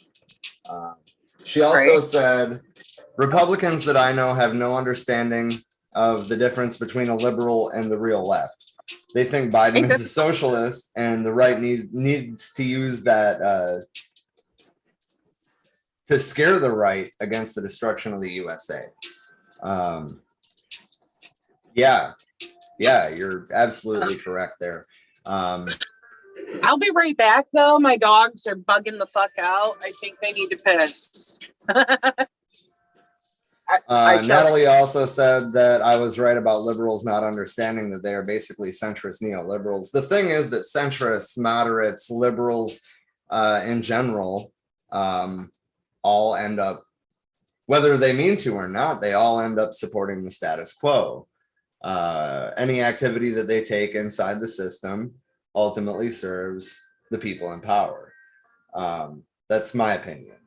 And then Ron pointed out that the White Panther Party was started by 3 Michiganders. Pun Plamadon, I probably butchered that. Lenny Sinclair and her husband John Sinclair, who was infamously jailed for 10 years for pot possession, inspiring a song by John Lennon. And he was involved with the fight for legalization all the way up until it actually got legalized in, was it 2018 or 2016? I forget. But John Sinclair has been fighting the legalization fight since the 70s. I don't know if he's still politically active, but he used to speak at Hash Bash every year. And because of that, I've heard him speak at more than one Hash Bash rally. But yes, if it wasn't copyrighted, I would totally play the John Lennon song. It's good. Yeah, anyway, we're caught up on comments now. So back to the book. When that thing happened, we got phone calls from all over the place. We had a lot of support. It's some cops, some agents messing over you all, people said. They knew that petty robbery wasn't what the party was about. If you get involved in that stuff, then the older people in the community misunderstand the party. You also mislead the young lumpen proletarian cat, who probably has got the guts enough to commit a robbery, but who we want in the party so we can politically educate him that robbery isn't the way to go about solving the social problems that put him in this situation in the first place. In other words, unlike the power system, they were trying to address these issues. If you address poverty, you address the conditions that drive people to crime. Anyway, so we saw that somehow or another, this kind of activity was agent provocateur type activity. We couldn't prove anything right away against Jay. We thought that either he had flipped his lid or he was an agent provocateur. We didn't kick S out of the party, but after we helped bail him out, he came around trying to support Jay's position. I began to suspect him and decided to just watch his actions. A lot of times we actually bailed cats out even though they'd done wrong to try and find out what the heck was wrong with them, to try to find out who was doing what and who was leading what and who was causing this stuff to happen. Finally, it got so bad that the next bunch of jackanapes who got busted, some cats riding around in a Panther car with broken lights, no registration, and carrying guns, we decided we weren't going to bail them out. David said, we're not going to be putting out no more bail money for cats who are going to violate the rules of the party. When this stuff hits the papers, it looks like we're just a bunch of hoodlums and thugs just because a couple of individuals start acting the fool. And we still see that kind of agent provocateur situation in modern movements. Look at the Occupy protests. 9 times out of 10, when violence was escalated by the protesters and not the police, everybody in the crowd's like, I don't even know who that guy was. I've never seen him before. Anyway, Natalie said, I'm in Illinois, so there might be a good chance of finding something still organized. I will try to search around later. If you're in the Chicago area, Natalie, I would suggest looking into the Cubs of the Black Panthers, if they're still around, or I forget if it's the new Black Panther Party or the Huey P. Newton Gun Club that has an active Chicago chapter. About 6 brothers and sisters in the party disagreed and said we should bail them out anyway. When we asked why, they said because they're black. And we said, no, we're not going to bail them out just because they're black. They're not serving the people. In fact, they're destroying the party. We got to let people know that these type of individuals are not running the party. We should kick them out. This small group of 5 or 6 cats didn't like that, so we told them to go raise the bail money themselves. And personally, I think they made the right choice. I mean, I don't think it's too authoritarian to have standards to meet, especially when the power structure, especially the police, you've already got a target on your back. Don't make it harder on yourself. Anyway, that was the start of a little black racist jackanape faction in the party. As it turned out, this faction had an agent provocateur in it, and we didn't know it. P was a righteous agent provocateur who came into the party in 1968. This little faction of cats was hanging on more to black racism than to a progressive revolutionary program of serving the people. This little faction didn't understand that it was a class struggle we were in and not a race struggle. So again, we're seeing the intersectionality between race and class. I think that deciphering, that intersection itself was a key point of what the Panther Party was doing and what they needed to do. Anyway, The agent provocateurs used the cats who refused to be politically educated and to follow the party's revolutionary principles and rules. Half of the cats who didn't follow the program were being led astray by agent provocateur activity. We didn't know it at first, but we felt and knew that something was definitely going wrong. A little crew of about 10 or 12 cats had been meeting and getting together in a certain little corner around town at night. P was the leader of this crap, and behind the scenes was talking really negatively about the party. These cats didn't understand that revolution doesn't only mean that you mass the people and teach them that they have the right to defend themselves against unjust police attacks. What they didn't understand is that revolution also means you have to implement basic community programs like breakfast for children, liberation schools, free health clinics, and really work on these programs every day. They didn't understand how this educates the masses of people to put more revolutionary political pressure on the existing power structure to implement similar programs, which, by the way, worked. The Breakfast for Children program is now available at every public school in the United States. Anyway, they didn't understand that you have to work hard at this, and P was consistently leading them away from working on these things. So I just want to interject here because they talk about a couple of their most crucial community programs, and I think that instead of breakfast for children, I think we need to focus more on, mutual aid. How about breakfast for fucking everybody? Liberation schools, we need that. Free health clinics, don't even get me started. Now the question is, how do we find medical professionals who are willing to do these out of the goodness of their heart or with very little payment? That's the whole thing. I'm not saying they don't deserve to be paid, because they deserve more than anybody else in the party, or in whatever party. Obviously, today it may not be specifically the Black Panther Party doing this. But my point is, how do we get doctors and nurses to do free health clinics? How do we get cooks to cook meals for people? How do we get, your average people to donate produce and meats and, animal-free proteins to get these programs off the ground? It takes more than one person, especially when everybody's struggling. How do we come together as a community to take care of each other? And that's been a big focus of what I want to do personally on the ground where I live, is get these kind of programs off the ground, or get involved with already happening programs that have similar aims. But again, how do we get medical professionals especially involved? How do we get teachers involved? Anyway, Calvin is in the comments. He put a couple of links up to one of them's to a podcast episode of his podcast, Talking Financially. I recommend everybody go check it out.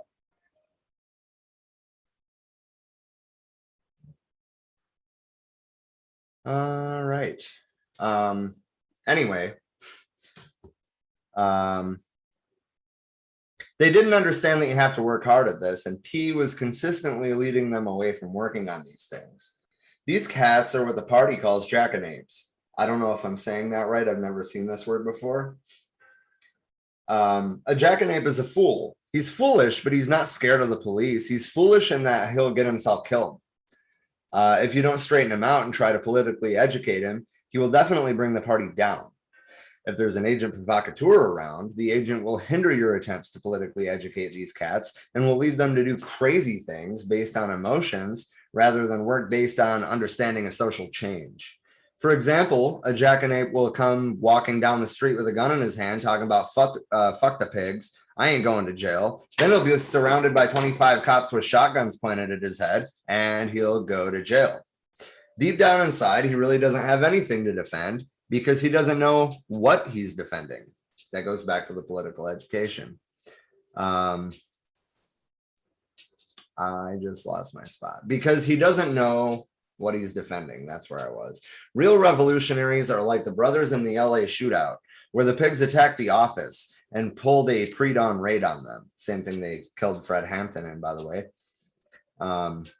These brothers defended that office because they were really defending the community programs that we were trying to set up.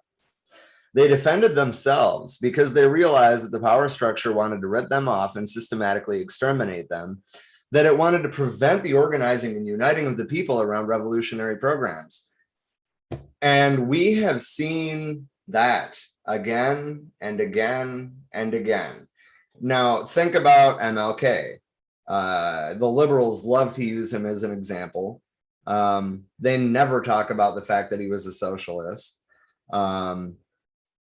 But like, what was he doing? It wasn't the civil rights movement that got him killed. It was the Poor People's Campaign. With Fred Hampton, it wasn't necessarily just the Black Panther Party that got him killed. It was the Rainbow Coalition.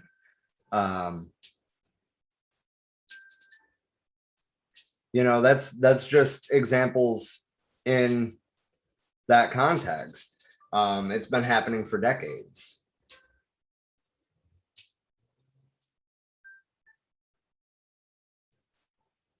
Natalie said, I wonder if that's where the Jacobin News got its name, or is it different spelling? It's a different spelling. The Jacobins were a type of kind of center-left socialist ideology from France. I don't know enough about them to go in any more detail than that, but I believe that's where Jacobin News got its name. Are the MPP a DNC org? Well, I mean, Nina Turner was like the headline speaker at their convention, and she ran as a Democrat. So, I mean, that says a lot. I'm really conflicted on how I feel about the Nina Turner situation right now. I wish she would have won, so we had another progressive in Congress that we could call out for not doing their job. But I think that we've seen time and time again that Democrats are not going to do what we elect them to do, just like the Republicans won't. I don't think that there is a two-party way out of this. I don't think the DNC can be reformed. And at this exact moment in time, I do tend to think that the Movement for a People's Party is a DNC sheepdog. I would love to be proven wrong on that. I would very much love to be proven wrong on that. Because I had a lot of hope for them until, you know, their keynote people started running as Democrats. That's not how you build a new party.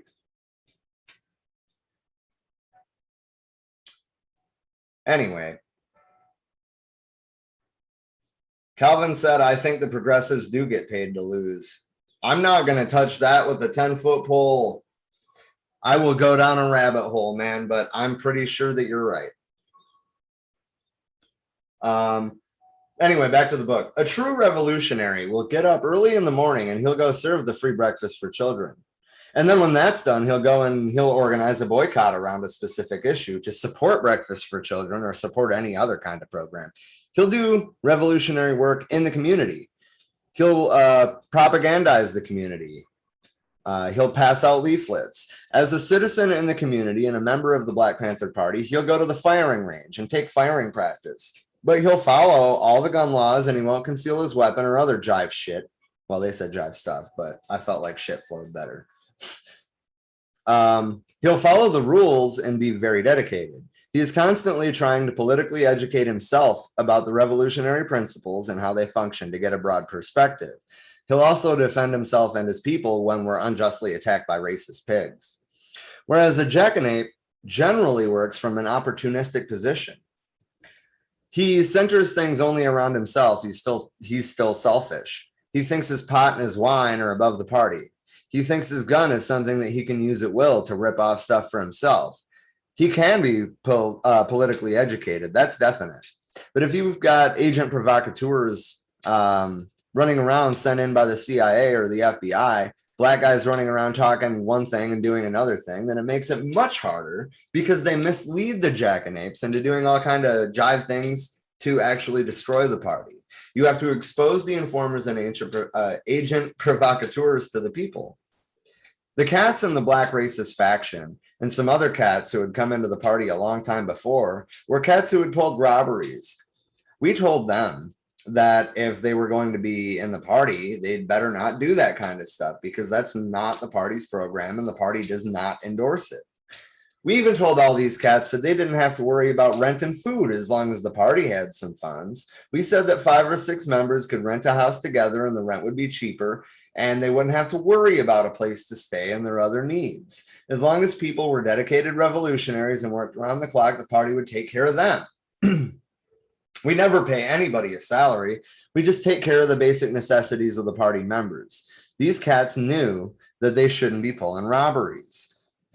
One day, just before David and I went to New York, one of the cats relating to that little jackanape group, walked up to us and said, "Hey, man, I need to rip off some money." And we said, "Say, man, before you came into the party, maybe that's what you were doing, but you don't do that anymore because the party doesn't endorse that crap.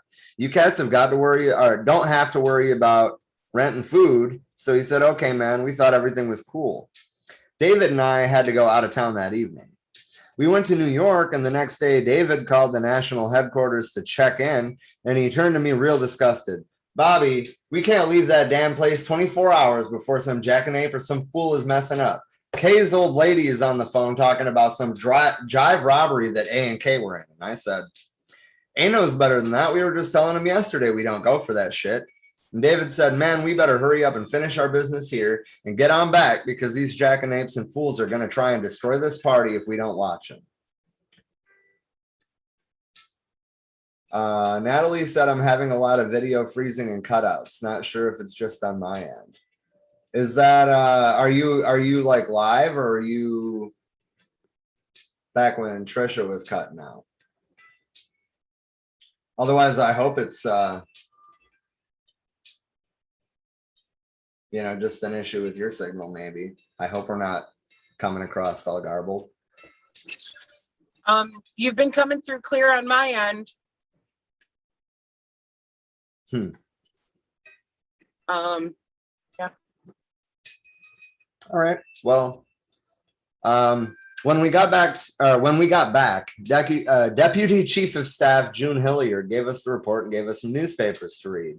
It was really a damn shame. They tried to rob a grocer for $200 on Main Street in broad daylight at 2 o'clock in the afternoon. 6 of them did it with shotguns, M1s, 45, etc., and they were party guns. We were disgusted. They could have walked up and asked me or whoever was handling the funds for money for rent or whatever they need it for. We get $500 to $1,000 for each speaking engagement we do, and I was doing 10 or 12 a month myself. They didn't have to rob that place. We blasted them in the press. We said that they were provocateurs, fools, and jackanapes, and that they only wanted to use the party. I lost my spot. They only wanted to use the party as a base for some petty criminal operation, which the party doesn't have anything to do with and does not endorse whatsoever. Give me just a second here. I'm going to, that's better. Okay.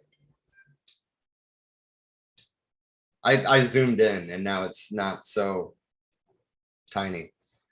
Hold on. Natalie said, MPP seems to want the same policies as most socialist Democrats do. Came out after 2016, Bernie lost.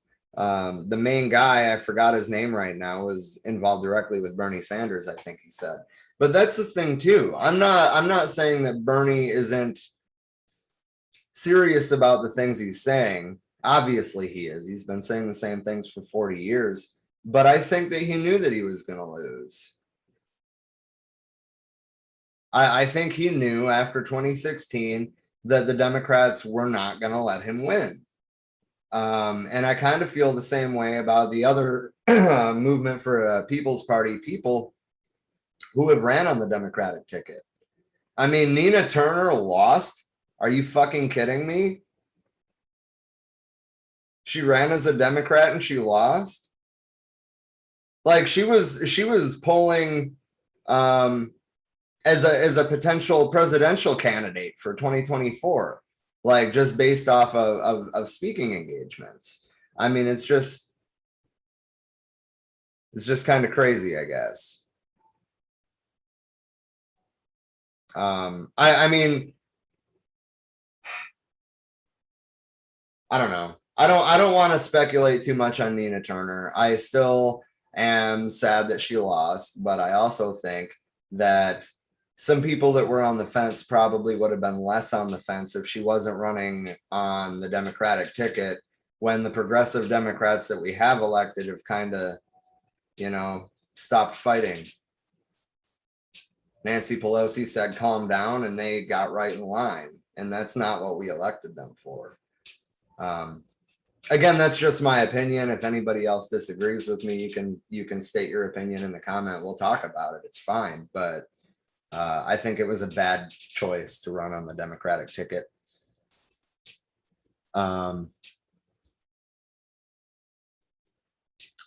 Anyway, the party's central committee and the rules are completely opposed to this. We ran all of this through the Panther paper too. K and A were in jail. Supposedly, some of the others got away. We had to put word out through the grapevine, don't even come around the party, to everyone who is supposed to have participated in that so-called robbery, because you're out of the party. You're no longer members of the Black Panther Party and you don't represent the party. 2 days later, the house where A, K, and P had been staying was raided by the police. A couple more brothers who were all staying over there and who weren't necessarily in the little jive faction were all busted. We went down and got P out because we thought he was a good cat who'd got busted just on this bullshit raid. We also got a couple more out of jail because we didn't know that they weren't in the holdup, or because we knew that they weren't in the holdup. We trusted those cats and we just got them out of jail because they were getting railroaded. Well, sure as shit, about a month later, we got some information that P knew that the robbery was going to be pulled while David and I were in New York. We called him to a central committee meeting and said, hey man, look, we found out that you knew about this robbery and that you didn't report it to the deputy chief of staff. You were even the officer of the day then, and you were supposed to report it in. Well, I just don't know nothing, or I didn't know nothing about it, man. I didn't know nothing about it. Then he told us this story that he just didn't have enough time to get back and report it, that he was being negligent. We put him on working suspension for 1 month. Meanwhile, K and A were still in jail and we refused to bail them out. The faction, some of them were still hanging around inside the party, said, you should bail them out. They didn't like it at all when we refused. We told K's wife that she didn't have to worry about anything as long as she was working in the party, but if she wanted K out, she'd have to hustle the money herself. The next thing that P was involved in was around that coloring book situation. It's very important because there was a testimony at the McClellan Committee hearing against the party about this. The coloring book situation started way back in November of '68. That coloring book was drawn by a cat in Sacramento, an artist who had black racist ideas. We tried to educate the brothers who had real narrow-minded cultural nationalist ideas which breed black racist thoughts. So we told him to start trying to do some kind of art that depicts the true revolutionary program. He went to Sacramento and did some drawings that he wanted to make up into a coloring book. He periodically brought back what he'd finished to the party office, and I would tell him, look, brother, you're showing a Black Panther with all muscles, every picture you draw. The Black Panthers look like Supermen. We're just human beings and people like everybody else. Some are short, some of the chicks are fine, but not all of us are what we call pretty. Some of us are skinny and some of us are fat. Some of us do have muscles, but we're not all that way. This coloring book you drew, it's got too many racist overtones. Another thing, you show a panther shooting a cop. What you're showing is something without the political context. The reason why the panther would shoot a cop. You've got to show the panther defending himself from the unjust attacks by the cop. Now, if you show a black man being brutalized and unjustly attacked and a panther coming out of his door with a gun to help defend that black brother from the unlawful attack by the cop or something like that, then you're showing the political context and showing the right of black men to defend themselves. That's what you have to do. You know what I mean? I ran all this stuff down, and this cat took it back to work on it. In November, he finished and brought it all down to the Central Committee meeting one Sunday, but it was still all wrong. And I told him, no, man, this book doesn't show enough political content, man. It's got too much of that black racist overtones. You have to learn the party's revolutionary principles. And once you see the principles, you'll be able to draw like Emery, because Emery can give political content and meaning to the way he draws. Well, I guess he loved his art and liked the book the way it was. He had 25 of those books printed up in Sacramento and brought them down to the office.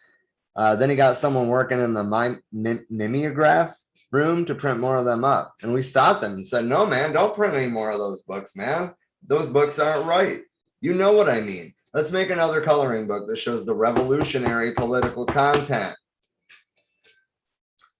Sometime around January in 1969, after Kay was kicked out of the party, he went and printed up 1,000 more of those books. A little factionalizing schism group that P was running took the books and distributed them behind the scenes against the orders of the Central Committee. And I want to point out that in a Marxist-Leninist and a democratic centralist setup, which ironically enough is the same way our podcast runs, but with a democratic centralist setup, there is diversity of ideas, there is debate of ideas, but there's unity in action. So, I mean, them going against the orders of the Central Committee right from the get-go is reactionary as hell. And I'm surprised that that wasn't the final straw for them. But anyway, we didn't even suspect till a month after the robbery that something was wrong with Pete. We heard after we wouldn't bail out K&A that the factionalizing group was talking about the party ain't right, the party ain't doing right.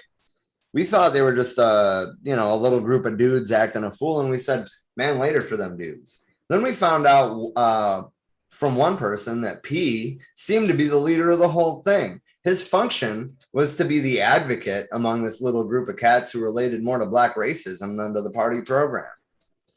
During that month that P was on suspension, he came down every day and worked in the office steadily for about 3 weeks. Then one day he walked into the office with somebody that no one had ever seen before. Now we've got a little sign posted, nobody but authorized personnel beyond this point. You can come into the front section of the national headquarters office, but you can't go all roaming through the back unless you're a member of the party.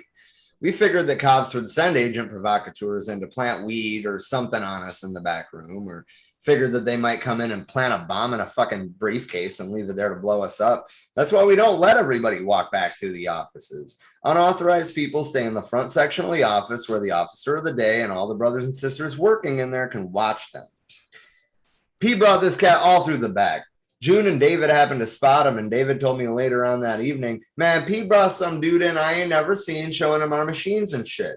There's a $2,500 machine, an electric stencil machine, a $450 mimeograph machine, our tape recorders, and other equipment back there. David said June stopped him and asked him who the heck did he think he was, bringing strangers all in the back, showing the party's equipment and carrying on. And P said, well, man, this brother here wanted to get in the party, and I was just showing him around the place here. Wait a minute, man, wait a minute. This is June, by the way. You can't bring anybody back here. The man isn't in the party. Don't be doing that. You know you're wrong. Furthermore, I'm reporting you to the Central Committee. At the Central Committee meeting, David told P, I heard about you over there running around with this old bunch of jackanapes and cats who related to that, who's relating to that black racism and perpetuating that crap. So the best thing you can do is get on away from the party. Get on away and don't even come around the party office anymore, because it seems to me that maybe you're the one who's been getting people to steal other stuff out of our office when we're not here at night. 2 357 Magnums have been stolen, and a couple more machines and tape quarters are missing. David ran it down. And that's in addition to the weapons that were stolen from the party to commit the fucking robbery that they got arrested for. There's comments. Hold on. Natalie said, it's all freaking crazy. I'm really sad she lost. I think the DNC would do anything to have her lose. I don't disagree with that. Calvin said the county she lost is 68% white, and she was attacked for that. But yet she lost and also outraised Brown. She conceded when she was 5% down anyway. Yeah, I heard that it was called with only 40% of the vote reported. So that's sketchy to me, especially for a special election. But anyway, sorry, she was attacked for having a white dominant fundraiser there. About 18% turned to vote. All right. How's it going over there, Trish? Snacking. Trying to catch up with where you're at there. The very think you're bottom at of 211? page 210, the very bottom of page 210, about to be 211. Okay. Yeah, I had bumped my phone again when I went back down and sent it scrolling back to like page 130 something and was like, shit. So took me a minute to catch up with where you're at. I think that we'll stop at the top of page 213. So that way, I mean, we can't just push through to the end. There's still like 20 something pages left, but we can push through to make part 13 the final piece. Does that make any sense? I think I lost her. So that blew me out of the ether again. damn. Yeah, I want to stop at the end section. It's actually the end of 214 is the end of the section because it goes through the rules. Well, right. I then didn't we can mean pick the back end up of the next weekend. section. I didn't mean the end of the section. I meant the part before the rules, just pick it up there next time because we're already going kind of long, but there's still a whole nother piece left. For sure. I was just thinking we could finish the section because it's only 2 more pages. But what time is it? 7:30. Oh, it's 10:30. So we've been going about 2 hours now. Yeah. Okay. Yeah. You said you're at the bottom of 210. Okay. Yeah.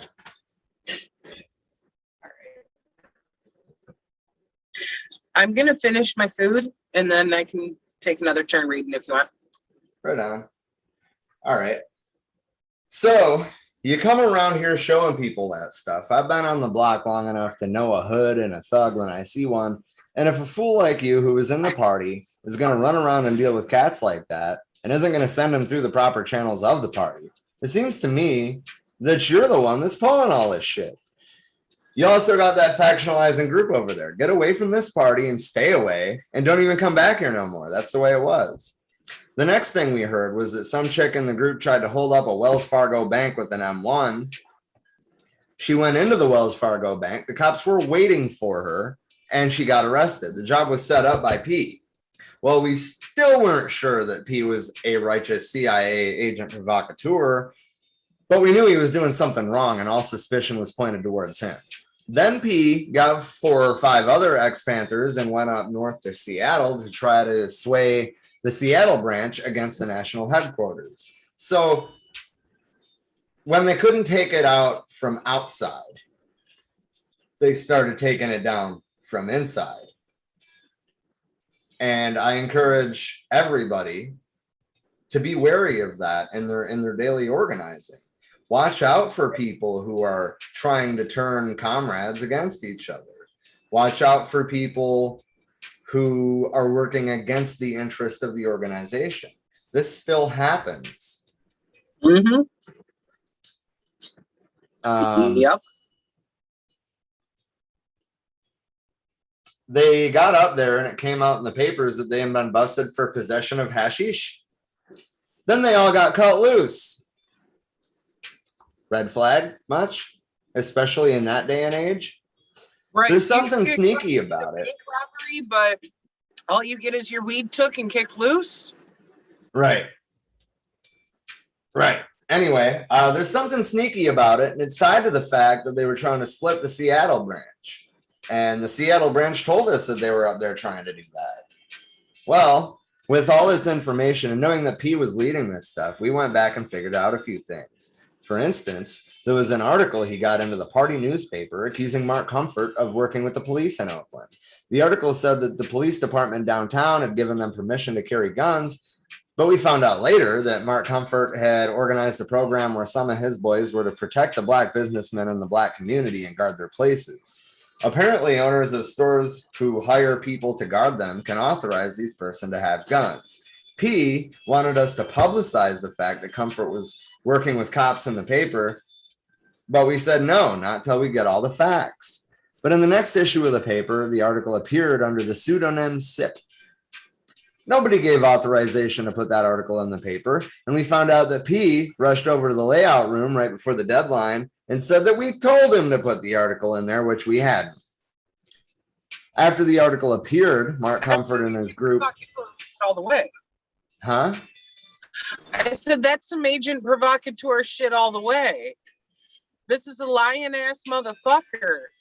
I'd have been announcing to everybody in the paper, you know, hey, fuck this guy, we kicked him out, just like they did with the previous ones. Like, shit, man. Why the fuck? And Anyway. I guess like this really adds a lot of context. I knew that there was like disunity in the party, and that's ultimately what led to the downfall of the party. But I didn't realize that it was to this extent. Right. Me neither. Like, I knew the FBI and CIA had, you know, like underhanded shit that they were doing to try to infiltrate and destroy the party from within itself. But like that type of shit of having somebody go and publish some shit just to try to paint another Panther in a bad light when he, in fact, was the one who needed to be exposed as, you know, a bad influence that they did not want nor accept in the party anymore. And he himself is getting shit published painting others negatively. Like, fuck that.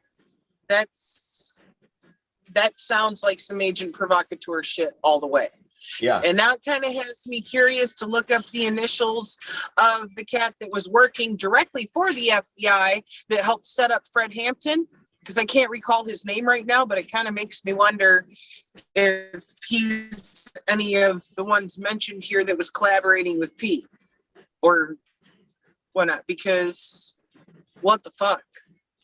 Yeah. So Natalie said insiders that are not really comrades. I got to admit, that's something I questioned in my head more than once. And yeah, that's exactly what we're talking about. People that only seem to participate to try to sow disunity in the group. And or benefit themselves financially, like that fucking theft of the guns and using it to commit a robbery. Yep. Like, honestly, I'm surprised that they didn't go after them for taking their fucking guns. Like, how dare you steal party guns to go commit a robbery with? Well, yeah, but think about how the press would have painted that. I mean, they were they were between a rock and a hard place, I think, with that one. I mean, privately, not like sending the fucking pigs after them. I'm going to their house themselves, like, run the guns, motherfucker. They're not yours, you know? Right. Well, I mean, at that point, the cops had them, though. Oh, I didn't think about that. Yeah, they would have definitely held those. Somebody would have had to prove ownership to be able to get them back out. And be able to show, look, these were fucking stolen from me, you know? Right. Which would have been far-fetched, hard to do. Yeah. Yep, that wouldn't have helped. Never mind. Disregard my entire fucking rant, at least the last like 2 minutes of it. After the article appeared, Mark Comfort and his group got so many phone calls and the people were so down on them talking about how they were pigs that it really destroyed them. It was a means by which P was actually moving to try to get an organization in another part of town fighting and bickering with the party to cause disunity. So this was the next thing that pointed out P to be an agent provocateur in the Black Panther Party. The clear exposure of P involved the black cat who was never really in the party, but who for months came around and hung around the front office. He floated around town. Well, three doors down from the party's office, he got into an argument with someone inside the little barber shop. Somebody shot this cat right there in front of the barber shop, killed him dead. Sunday morning, the next day, P called a press conference with a small group of other jackanapes and renegades, and he sounded just like fucking J. Edgar Hoover. He said that this dead guy was his brother and that they had both been kicked out of the Black Panther Party and that the party had killed this guy and they were going to kill him. All this was an outright bold-faced lie, which there's no doubt in my mind about that. I mean, from what I can see about the main people in the party, they wouldn't have been down with that kind of revenge anyway. That would have served no political motive, and it would have been devastating to the party like it was. Right. Now, I mean, Huey and Bobby especially put the party over everything. I know damn well that the Minister of Defense and the Minister of, I almost said information, but that's Eldridge. What was Bobby, the Minister of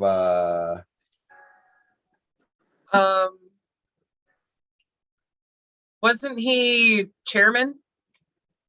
Like chairman of the party itself? I mean, I know there was deputy chairman in specific offices in different cities, but I think he was the chairman. Fair enough. I'd have to look it back up again, though. Been a while. Been a while since we read that part, Rob. Yeah. No. And you're What? asking this cheese memory. Yeah, right. Now, what this did was Okay, quit fucking stepping on me. Spread all over the country the lie that we shoot and kill Black Panther Party members. From all my speculation, this stuff is all connected to that frame up on me and the other brothers in New Haven, Connecticut, which, by the way, wasn't the only time that they tried to set somebody up for killing a cop. Remember that Asada Shakur still lives in Cuba to this day over that same bullshit. Yep. Matter of fact, I would like to do a piece on Asada because a lot of people do not know her story and why they went and put her on the most wanted list for defending herself. For defending her own fucking life as cops lit up her fucking car and literally killed one of the other people sitting right next to her. Ask anybody in a fucking reasonable state of mind, if somebody's lighting your fucking car up and killing the people in it, you're going to shoot back if you have a gun, right? Yeah? Yeah, that's called Well, and I mean, that's kind of the whole point of having a fucking gun.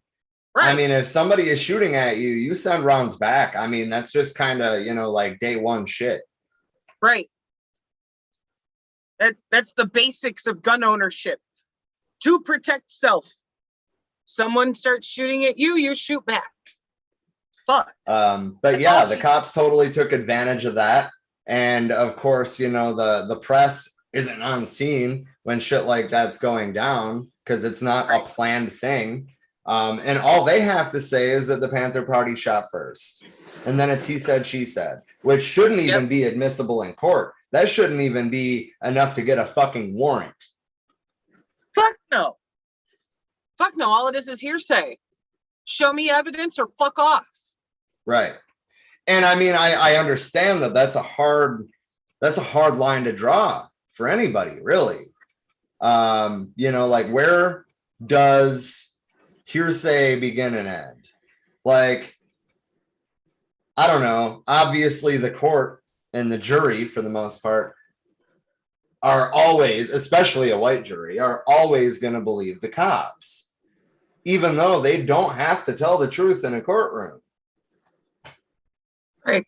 Cops are not legally held to any fucking ethical standard when it comes to telling the truth, whether it be talking to you as an individual or speaking in a courtroom. They're not actually liable for if they lie on the fucking stand. What is it? Something immunity. Diplomatic? No, that's No. Foreign qualified immunity.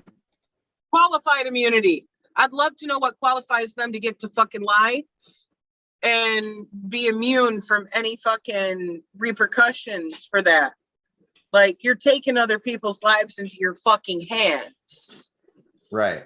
You don't have the right to do that. This is another reason why, as far as how this institution currently exists, we need to abolish the fucking police. It does not work.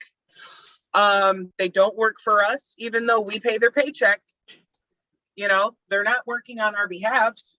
They actively choose not to because they're not legally obligated to. Yep. They exist to coerce you into a fucking prison by any means possible because that produces profits. That should not be allowed. You know, it would be one thing if instead of the police, like if we abolish the police and replace it with community organization of holding each other accountable, of there still being, you know, some type of investigators to handle actual murder cases and things like that. But this shit of pigs on the streets just to fucking harass people, falsely arrest them, lie on the stand, and keep. Let me sum up why the police don't work. Fuck. I mean, why our policing system doesn't work. The same constitutional amendment that ended the slavery, supposedly, of the black race, legalized slavery of criminals. And then who did they fill up the prisons with? Right. So there's still slavery is still legal on the books in the United States of America today. Yep. We've got countless prisoners out there being forced to do labor. No pay. Or if they do get paid, it's like, oh, we'll give you a few pennies a day for making fucking. Yeah, like literally like $2 a day in a lot of states. Still slavery. Yep. The final thing that really showed P to be an agent provocateur was when the grand jury investigations came down. Who do you suppose comes walking in to testify, escorted by the FBI through the back doors? P, who's still trying to pose like he's somebody, trying to cover up the fact that he's an agent provocateur. He sat there saying that he'd been in the party and told them a bunch of lies about the party. The pigs then used this in the press to try to distort the people's understanding about the party. That effect still rings true today. How many people were taught through school or whatever that the Black Panther Party were black supremacists and that they were super violent and all this other bullshit? This is where it comes from. Stuff about the coloring book came up in testimony at the McClellan committee hearings, and the national press really used this testimony to try to destroy the party. They said the Black Panther Party has now kicked the book out of the Breakfast for Children program and tried to say it was because of the Senate investigation. They hardly mentioned the real facts, which we ran down in a press conference. The jackanapes, led by P on the side, were running around spreading the coloring books. What P had them do is when the kids would leave Breakfast for Children, they would find the kids, give them a book, and say, "I'm a Black Panther." So they stage all this stuff to try to destroy the party politically and try to destroy the party's Breakfast for Children program. Right around the time of the Senate investigations. What? I said that's horrible. They're manipulating children. That's what fascists do. Panther parties when they've been booted the fuck out repeatedly, like get the fuck gone, and they're posing as Panther members in order to manipulate children. Yeah. That pisses me off. Those kids just needed to come there and have their breakfast and be left in peace to go on to school, not be fucking manipulated into being politically exploited. Anyway. Right around the time of the Senate investigations, A sent a letter to Charlie Gary. In this letter, he said that he had gotten mixed up with the wrong group and the agents, provocateurs, and other cats were the ones who were doing wrong to the party and lying about it. He said that he'd been asked to testify before the McClellan committee and had refused. A got 5 to life in jail. The purge that we started in the party came after all these provocateur operations by P and others that we didn't know about. After this happened, we stopped letting members into the party. This enabled us to spot the agents provocateurs better because we could see who was doing work, who wasn't doing work, and who was messing things up. By not letting anybody else in, we cut down on the confusion caused by the constant influx of people. Over 1,000 people from around the country have been expelled from the party. These people are opportunists, jackanapes, renegades, agents, and all other kinds who just refuse to understand that we subordinate ourselves to the people by serving the people. We print the pictures of people we expel from the party in the Black Panther paper. We also print the reasons why they were expelled so as to explain things to the people. A lot of people will run around and say they're Panther Party members when they're not. These people will do all kinds of crazy things like intimidating people, romping and running the streets and acting like fools. They give the party a bad name.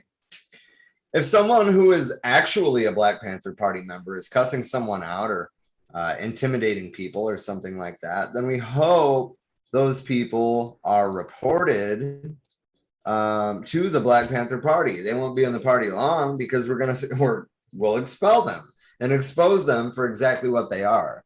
Generally, we keep the party very well disciplined. Party members respect the people in the community and work to serve the people in the community. At the same time, they stand ready to defend the party and the community from the cops who attack us.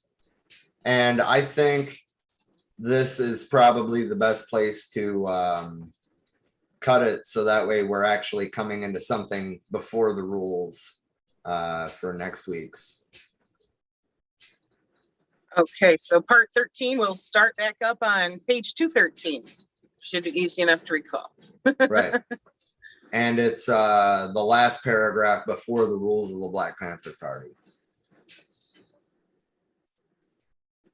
Natalie said, end all private prisons. Biden was supposed to do, quote, something with that, but many loopholes. Can anyone really believe Biden would do a real reverse of the laws he wrote up in Congress? Pretty far reach. Fuck no. We were warning about that back when we first started this thing and on our personal pages before we started this thing. We knew that we couldn't push Biden left. That's why I was pushing like hell for people to vote green. Right. I mean, Joe Biden told his donors, who we all knew were the only ones that mattered. Biden told his donors, nothing will fundamentally change. And he meant it. He meant it. He's not out to change anything for the better. That one time that he publicly spoke to his donors was the only campaign event where he was honest. The only one. Because he was talking to the people funding his campaign. And that's not you and me. Right. No, it's not. Other than our tax dollars that get allotted to them, since, their campaign funds, there's shit that gets steered directly to Democrats and Republicans. That's part of why we were pushing so hard for people to vote green, because until there is a certain percentage met of votes going to the Green Party, they're not going to be able to access those campaigning funds that are federal. They're not going to be able to actually have a seat at the table when it comes to debates. They're not going to be fucking acknowledged. Well, and I mean, they keep moving the goalposts, and I understand that that's disheartening for potential third-party voters too. But if we stand up and say, no, you're not going to fucking change it. But right. I mean, first things first, before they move the goalposts again, we need to start meeting those goals. And we can. Imagine all the progressives and all the anarchists and all the communists, which is funny because two of those three groups don't believe in electoral politics. But imagine if these people started organizing in their community, right? And they started voting for a third party, whether it be the Green Party or the Party of Socialism and Liberation or whatever. Imagine what would change. The fact of the matter is neither Democrats nor Republicans are the actual majority. Okay, exactly. Look, there's 350 fucking million people in this country. I don't know the and less than half of that voted in our record turnout election in 2020. Right. There was roughly 80 million for Biden. It might have been like 82, 83, something like that, and like 75 for Trump. That is less than half the population still. Like, come the fuck on, wake up and notice the numbers, because we outnumber them. We're just also the very disenfranchised who have been burned so many fucking times when it comes to electoral politics that many of us are like, man, what the fuck? If my vote's not even fucking counting, why should I cast it? How But can this we right here is even why view you should cast it, just to ourselves? show these motherfuckers that they are actually the fucking minority, that they do not have the right to keep fucking forcing us to live under right-wing bullshit. How can we even act like we live under a legitimate system when less than half of our people are involved? But yet we call Cuba anti-democratic and they have like a 90% participation rate in the party. I'm just fucking saying. Right, right. They all actually have a say over everything. There's no electoral college bullshit. One person, one fucking vote. They don't have motherfuckers Well, and shutting I down mean, voting the centers nomination in process areas. is so drastically different too. They don't have a corrupt primary election. What they have is they meet up at the neighborhood level of the party and they, you know, vote on candidates. And then these candidates go up to the next level of the party and get voted on again. And then they go up to the next level of the party and they get voted on again until there is a candidate that the party backs. And then you either vote yes or no in the general election. How their system functions is drastically different than ours. That doesn't make it anti-democratic. That actually makes it more democratic because everyone actually has voice in the matter. It's more democratic than ours ever has been because ours was created from the fucking start with an electoral college that made motherfuckers in rural areas have more weight to their vote than people who live in cities. And that was specifically put in place to make sure that white people had more of a fucking say than anyone else. The And funny thing is if Cuba wasn't 90 miles off of our coast, we would view it like we view Scandinavia. Right. But it's right off of our coast and they make big impressions when it comes to the changes they've made. I mean, hell, look right now, for example, we've got landlords having a shit fit because they're like, oh my God, I'm losing money. I didn't lose my house. I'm still fine, but my tenants aren't paying. And how dare you stop me from evicting them? Blah, blah, blah, blah, blah. Fuck you. I like the way the Cubans handled it of really, there shouldn't be a landlord class. Everyone has a right to a fucking home to live in. You know, fuck you landlords, goodbye. You're no longer allowed to operate like that. And this is coming from somebody who has worked in private real estate investment for years. But the things that I do, I like to help people work around the system to be able to buy a home. I don't do renter landlording. I help people buy the fucking home and sidestep the whole credit system and shit because you have the right to actually fucking own your own goddamn home. You know, the fact that we have this system even set up the way that it is inherently fucked. And I'm getting really fucking sick of hearing landlords cry and bitch about their profit margins. I couldn't fathom trying to kick somebody out. They need the dignity of work. COVID or their work shut down. Right. They're talking about go get a job. Yeah, no. How about you quit landlording and get a real job, motherfucker? Because housing is a right. How dare you bitch about somebody not being able to pay their fucking rent because they either lost their job due to it shutting down or because they themselves got fucking COVID or because a family member did and they're having to provide for them and take care of them. You know, things like that. This pandemic has inherently fucked a lot of people. And the fact that we have 11 million people facing fucking eviction right now, and it's barely going to be staved off for 2 months with what Biden promises to do of extending this fucking moratorium. Fuck all of it. We need to put an end to this shit. We have more empty homes here than we do homeless people. There's no fucking... Oh yeah, like 6 to fucking 1.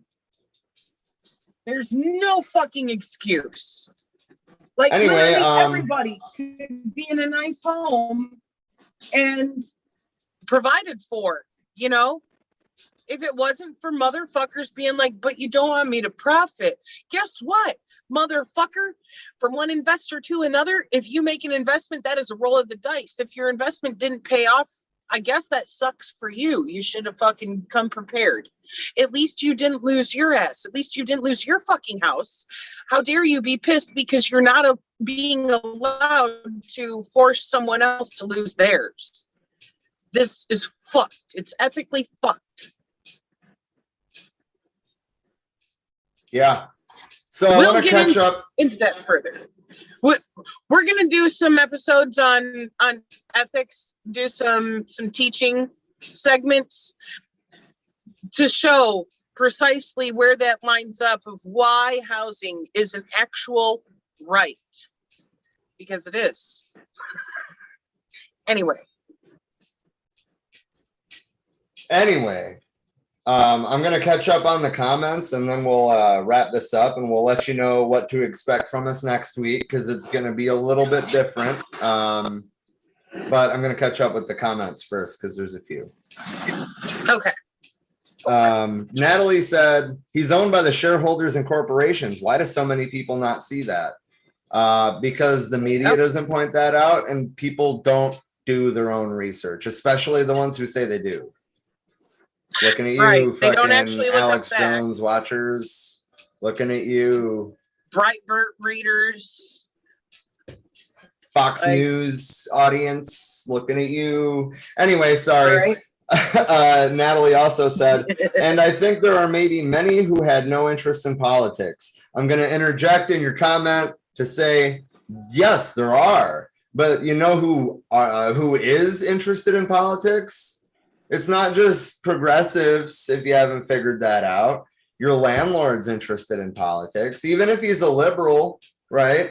He doesn't support you taking his means of income, his means of sitting on his ass and collecting a check.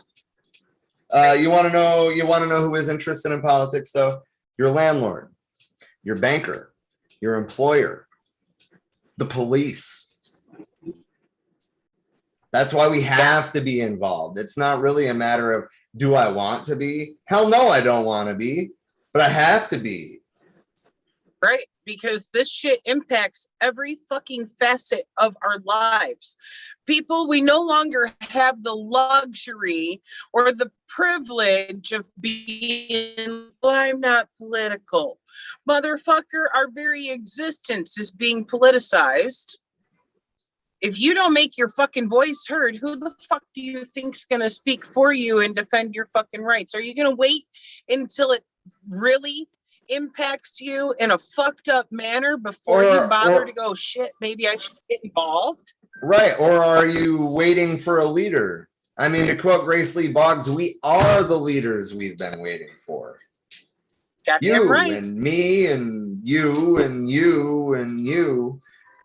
We are the leaders we've been waiting for. We can't wait for somebody else to do this, especially when it comes to climate change. I'm not going to go down that rabbit hole, though. I'm just going to nip that right there.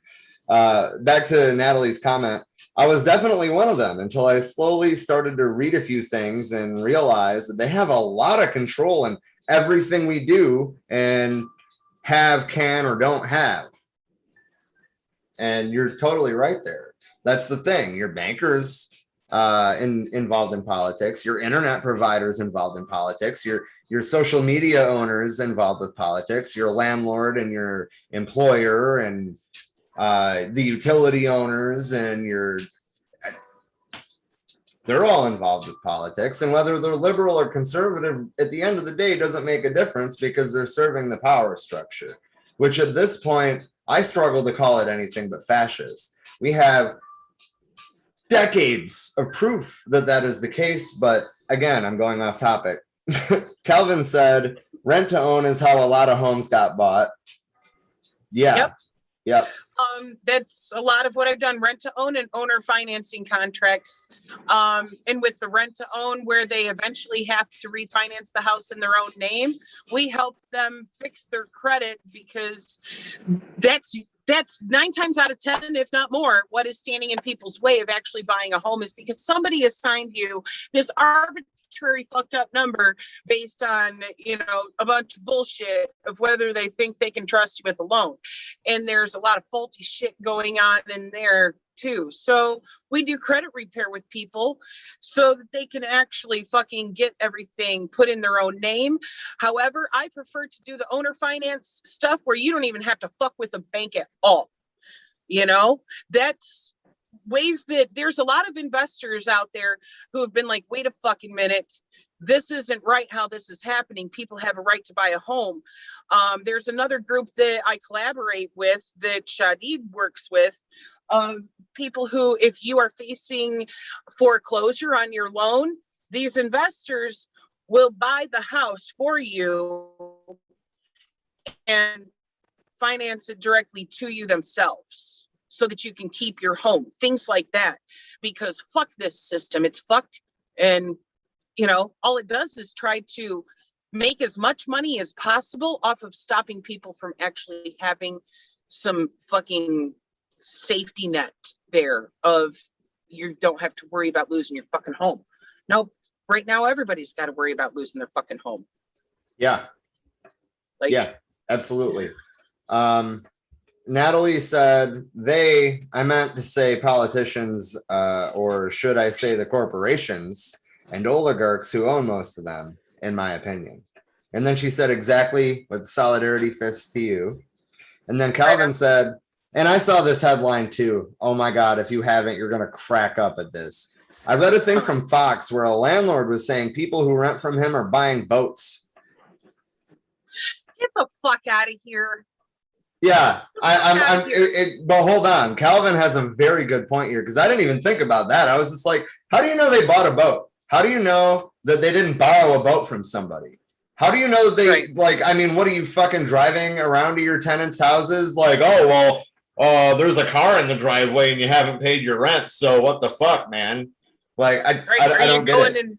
Checking county clerk records to see if there's a title filed or some fucking shit. What the hell? Right. Like, it's just a bizarre thing for a landlord to even know. My landlord doesn't know that I have 2 kayaks. And if they do, then they need to get the fuck out of my yard. Like, that's all that comes down to. Anyway, I pointed out, meaning Calvin, pointed out that the person was very vague if the properties were commercial. I didn't even think about that. But I would not be surprised at all if business owners are not paying their rent because they can not pay their rent. You know, I wouldn't be surprised if the fucking bourgeoisie was buying boats instead of paying the other bourgeois motherfuckers. I wouldn't be surprised about that at all. It's such a cutthroat thing. But anyway. And honestly, in the cases of tenants and their homes, just as someone who has been fucked over by a landlord that I was in a contract with to actually buy the house, dude fucked me over, quit paying the house note with the money I was giving him. Well, my only other solution was RV life. So guess where my fucking money went after I found out that he wasn't paying the bank note? I saved my fucking money up and bought a motorhome so that I could have something else to live in. Maybe these people are buying fucking boats that have a cabin in them that they can actually fucking put in the water and live in to at least still have something that is fucking affordable so that you can continue to exist and not need to be under a fucking bridge. And you never know. It's not like these guys are sitting down and having conversations with their tenants like, oh, you know, I'm going to evict you as soon as the moratorium's up. I see you're buying yourself a boat to live in instead. How dare you? Nah, fuck you, man. Do what you got to do to survive. Do what you got to do to still keep some kind of quality of life. You know, I've been doing this shit, traveling around the fucking country in motorhomes since 2013 because I got tired of being fucked by landlords and fucked by my credit score. I'm one of those people who was fucked by my credit score out of buying a house. That's what landed me in that situation in the first place of a land contract I got fucked on. Yeah. And Natalie also pointed out rent to own can be hard to find, or going with one of those that do is sometimes just a sort of a bank and usually at a higher interest rate than a bank. And yeah, I've seen that. I've seen that a bunch of times, which I mean, you know, 9 times out of 10, they don't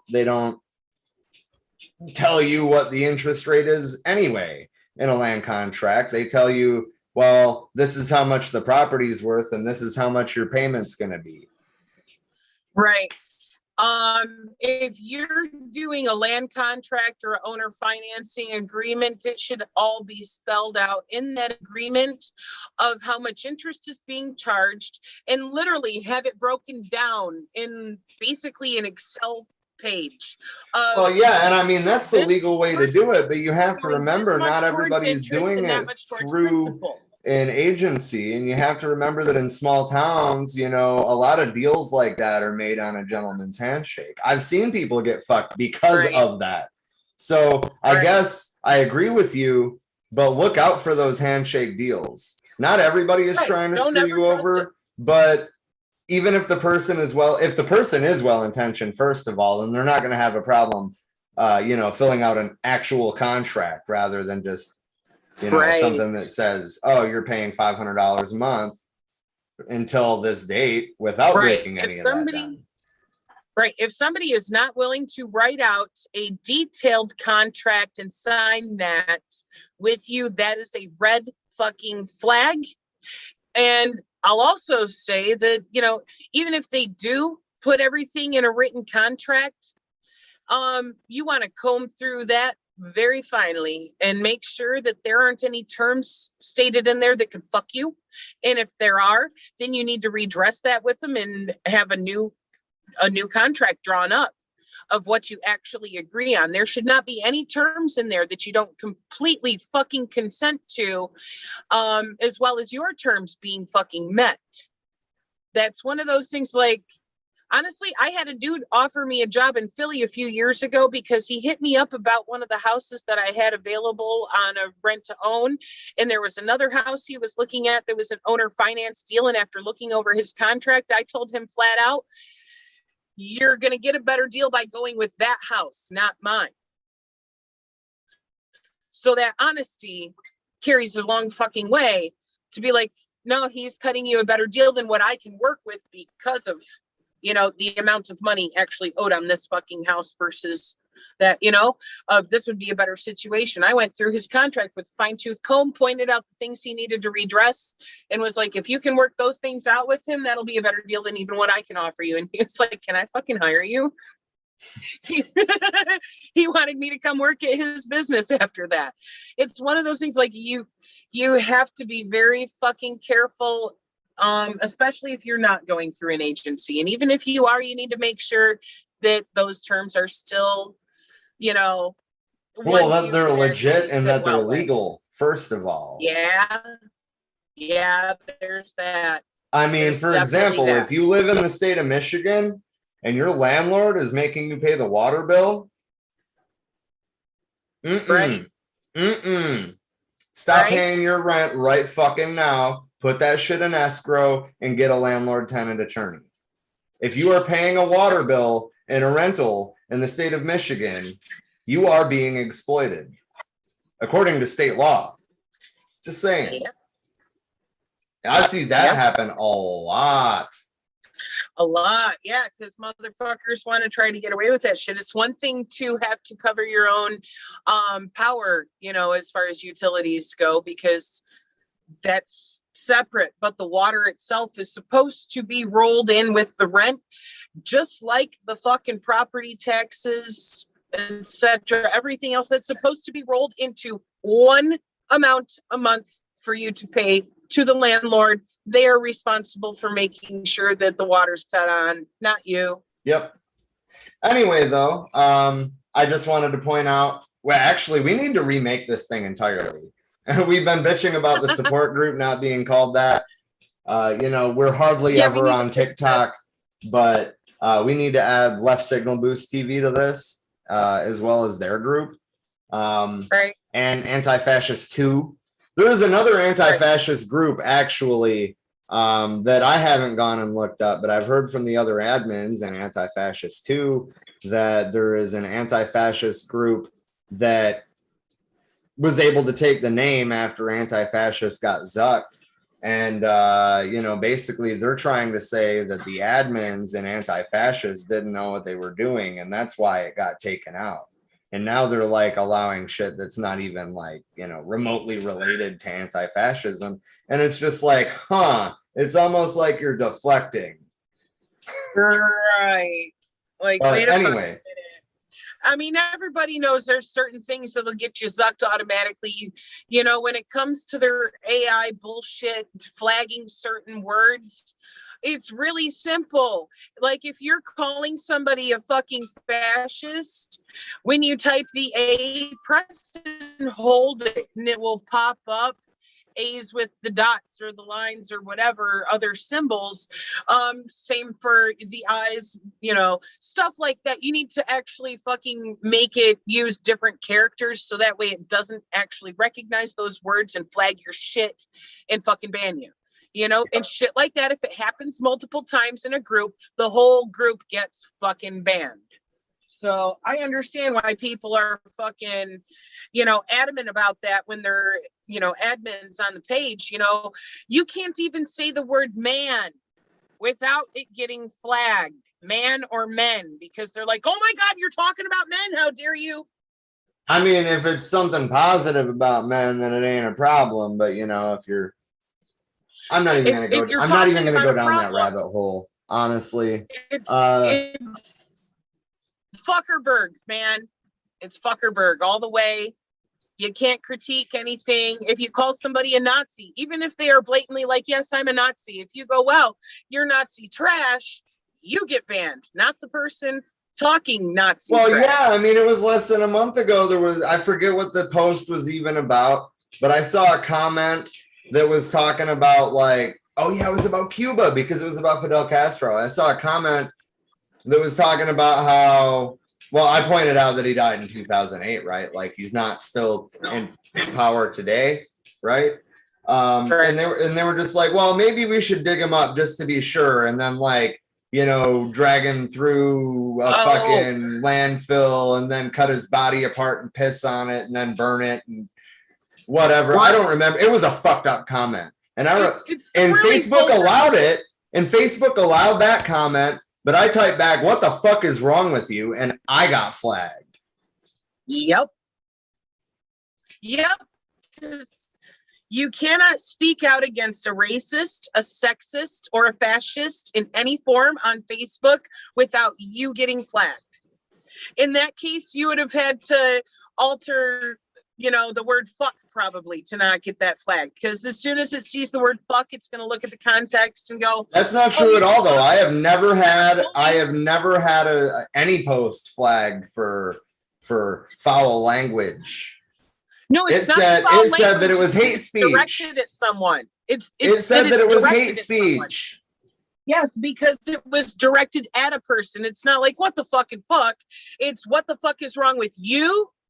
Now you're a bully for asking a person what the fuck is wrong with them. But saying we should dig up Fidel Castro and piss on his corpse and drag it through a landfill and cut it into pieces and burn it.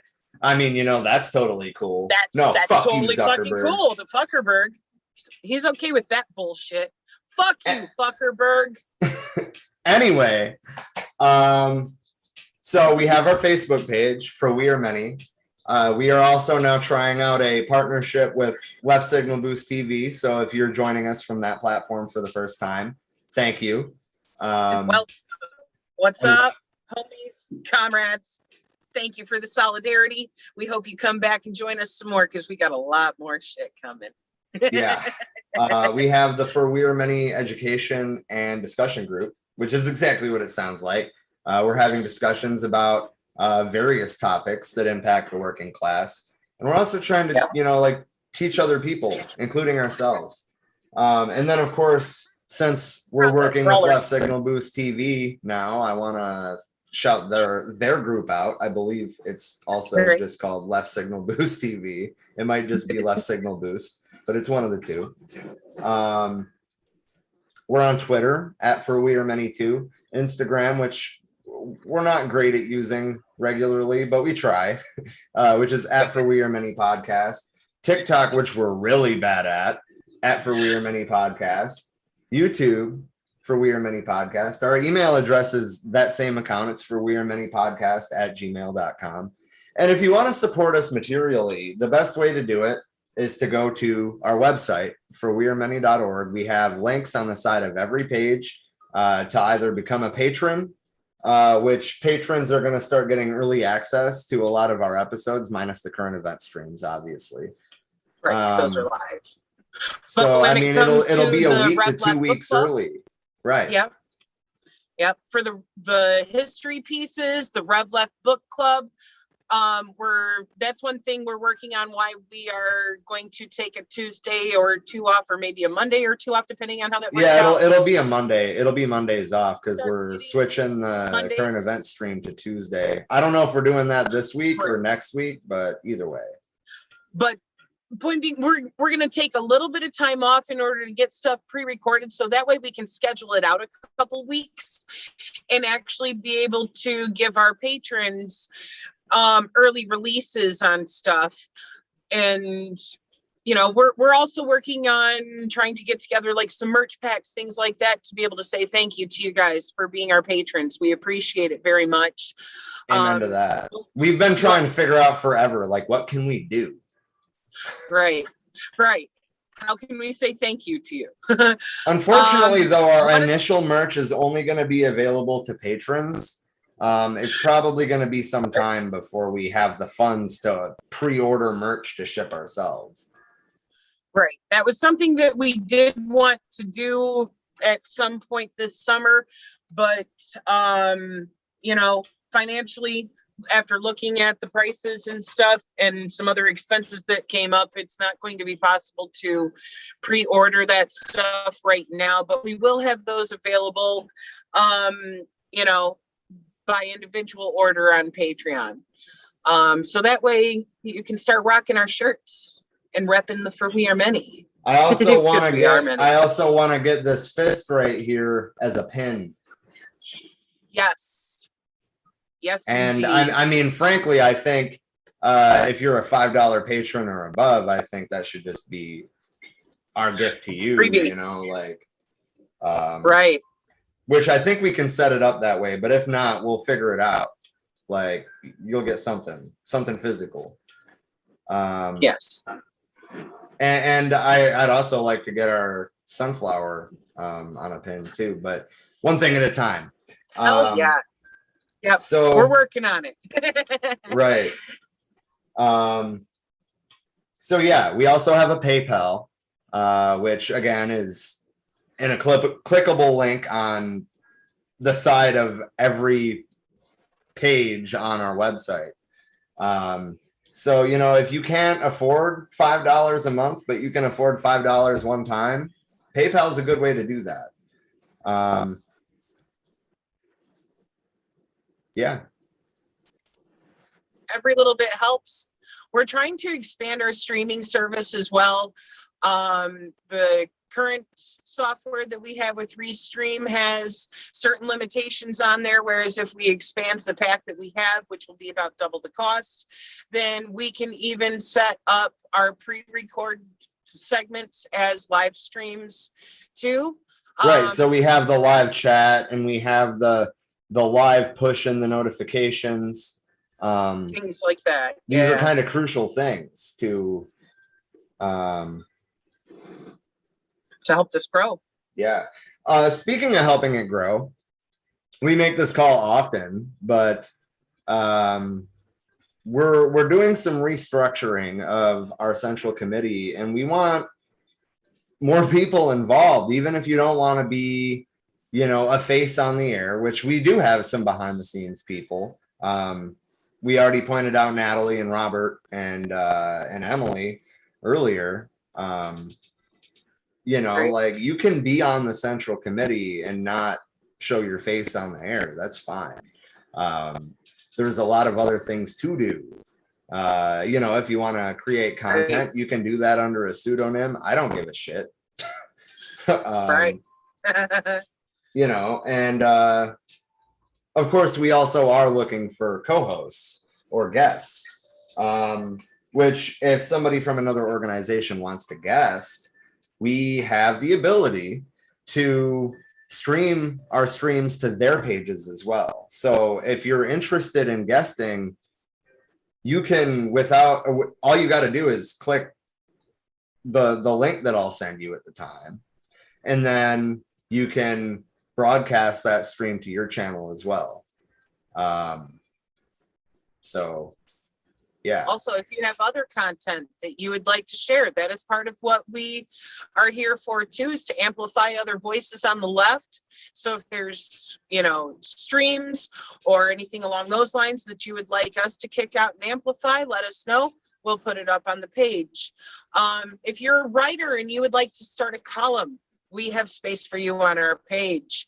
If you're a social media expert, because I'll just be straight up honest, okay, I'm almost 40, Rob's 30. Like, we did not tick the talk until a few months ago. We don't know what the fuck we're doing on there.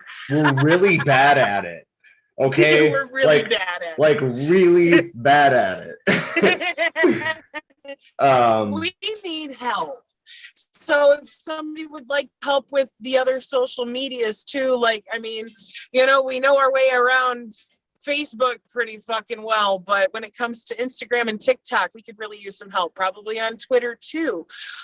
So if you can contribute in those ways, please message us, let us know, and we'll add you to the accounts so that way you can help us keep up with sharing content, engaging with people. I also wanted to put out a specific call about things that we're doing in the near future. Yes. Judging by that poll, I would guess that our first anarchist piece of theory is going to be Emma Goldman's Anarchism and Other Essays, which actually that's been on my list for a long time. It's about damn time I read it.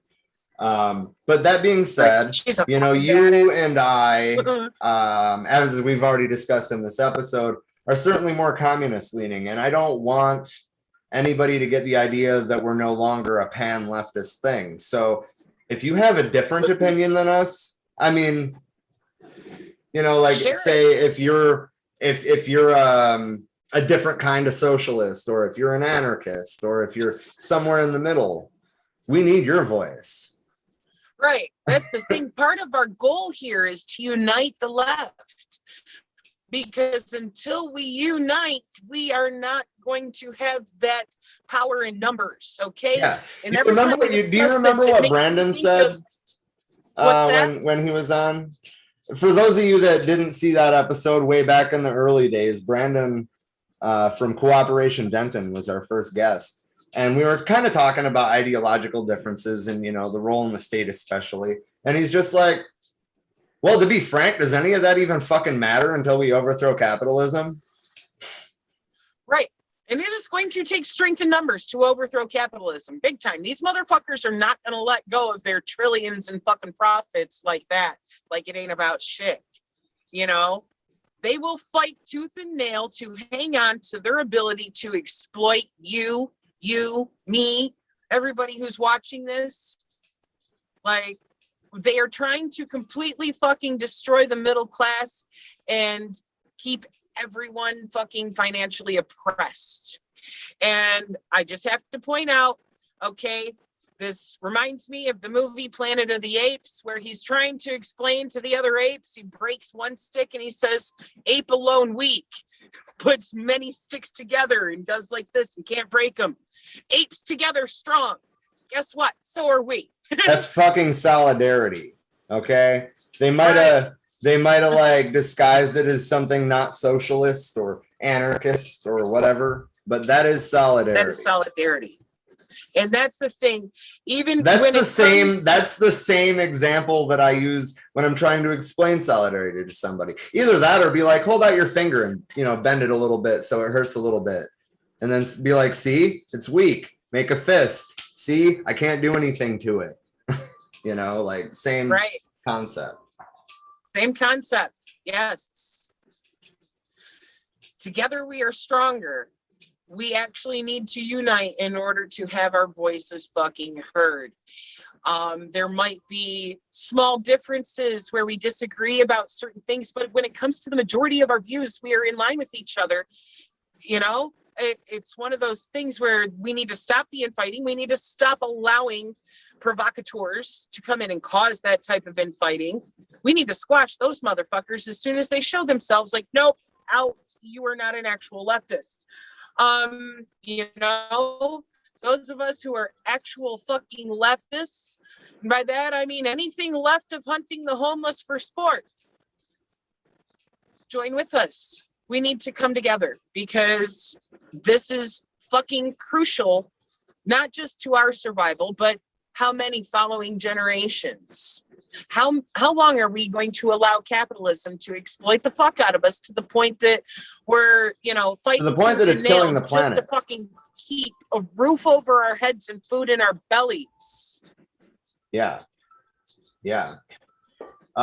Anyway, though, we've gone on this Very long tirade.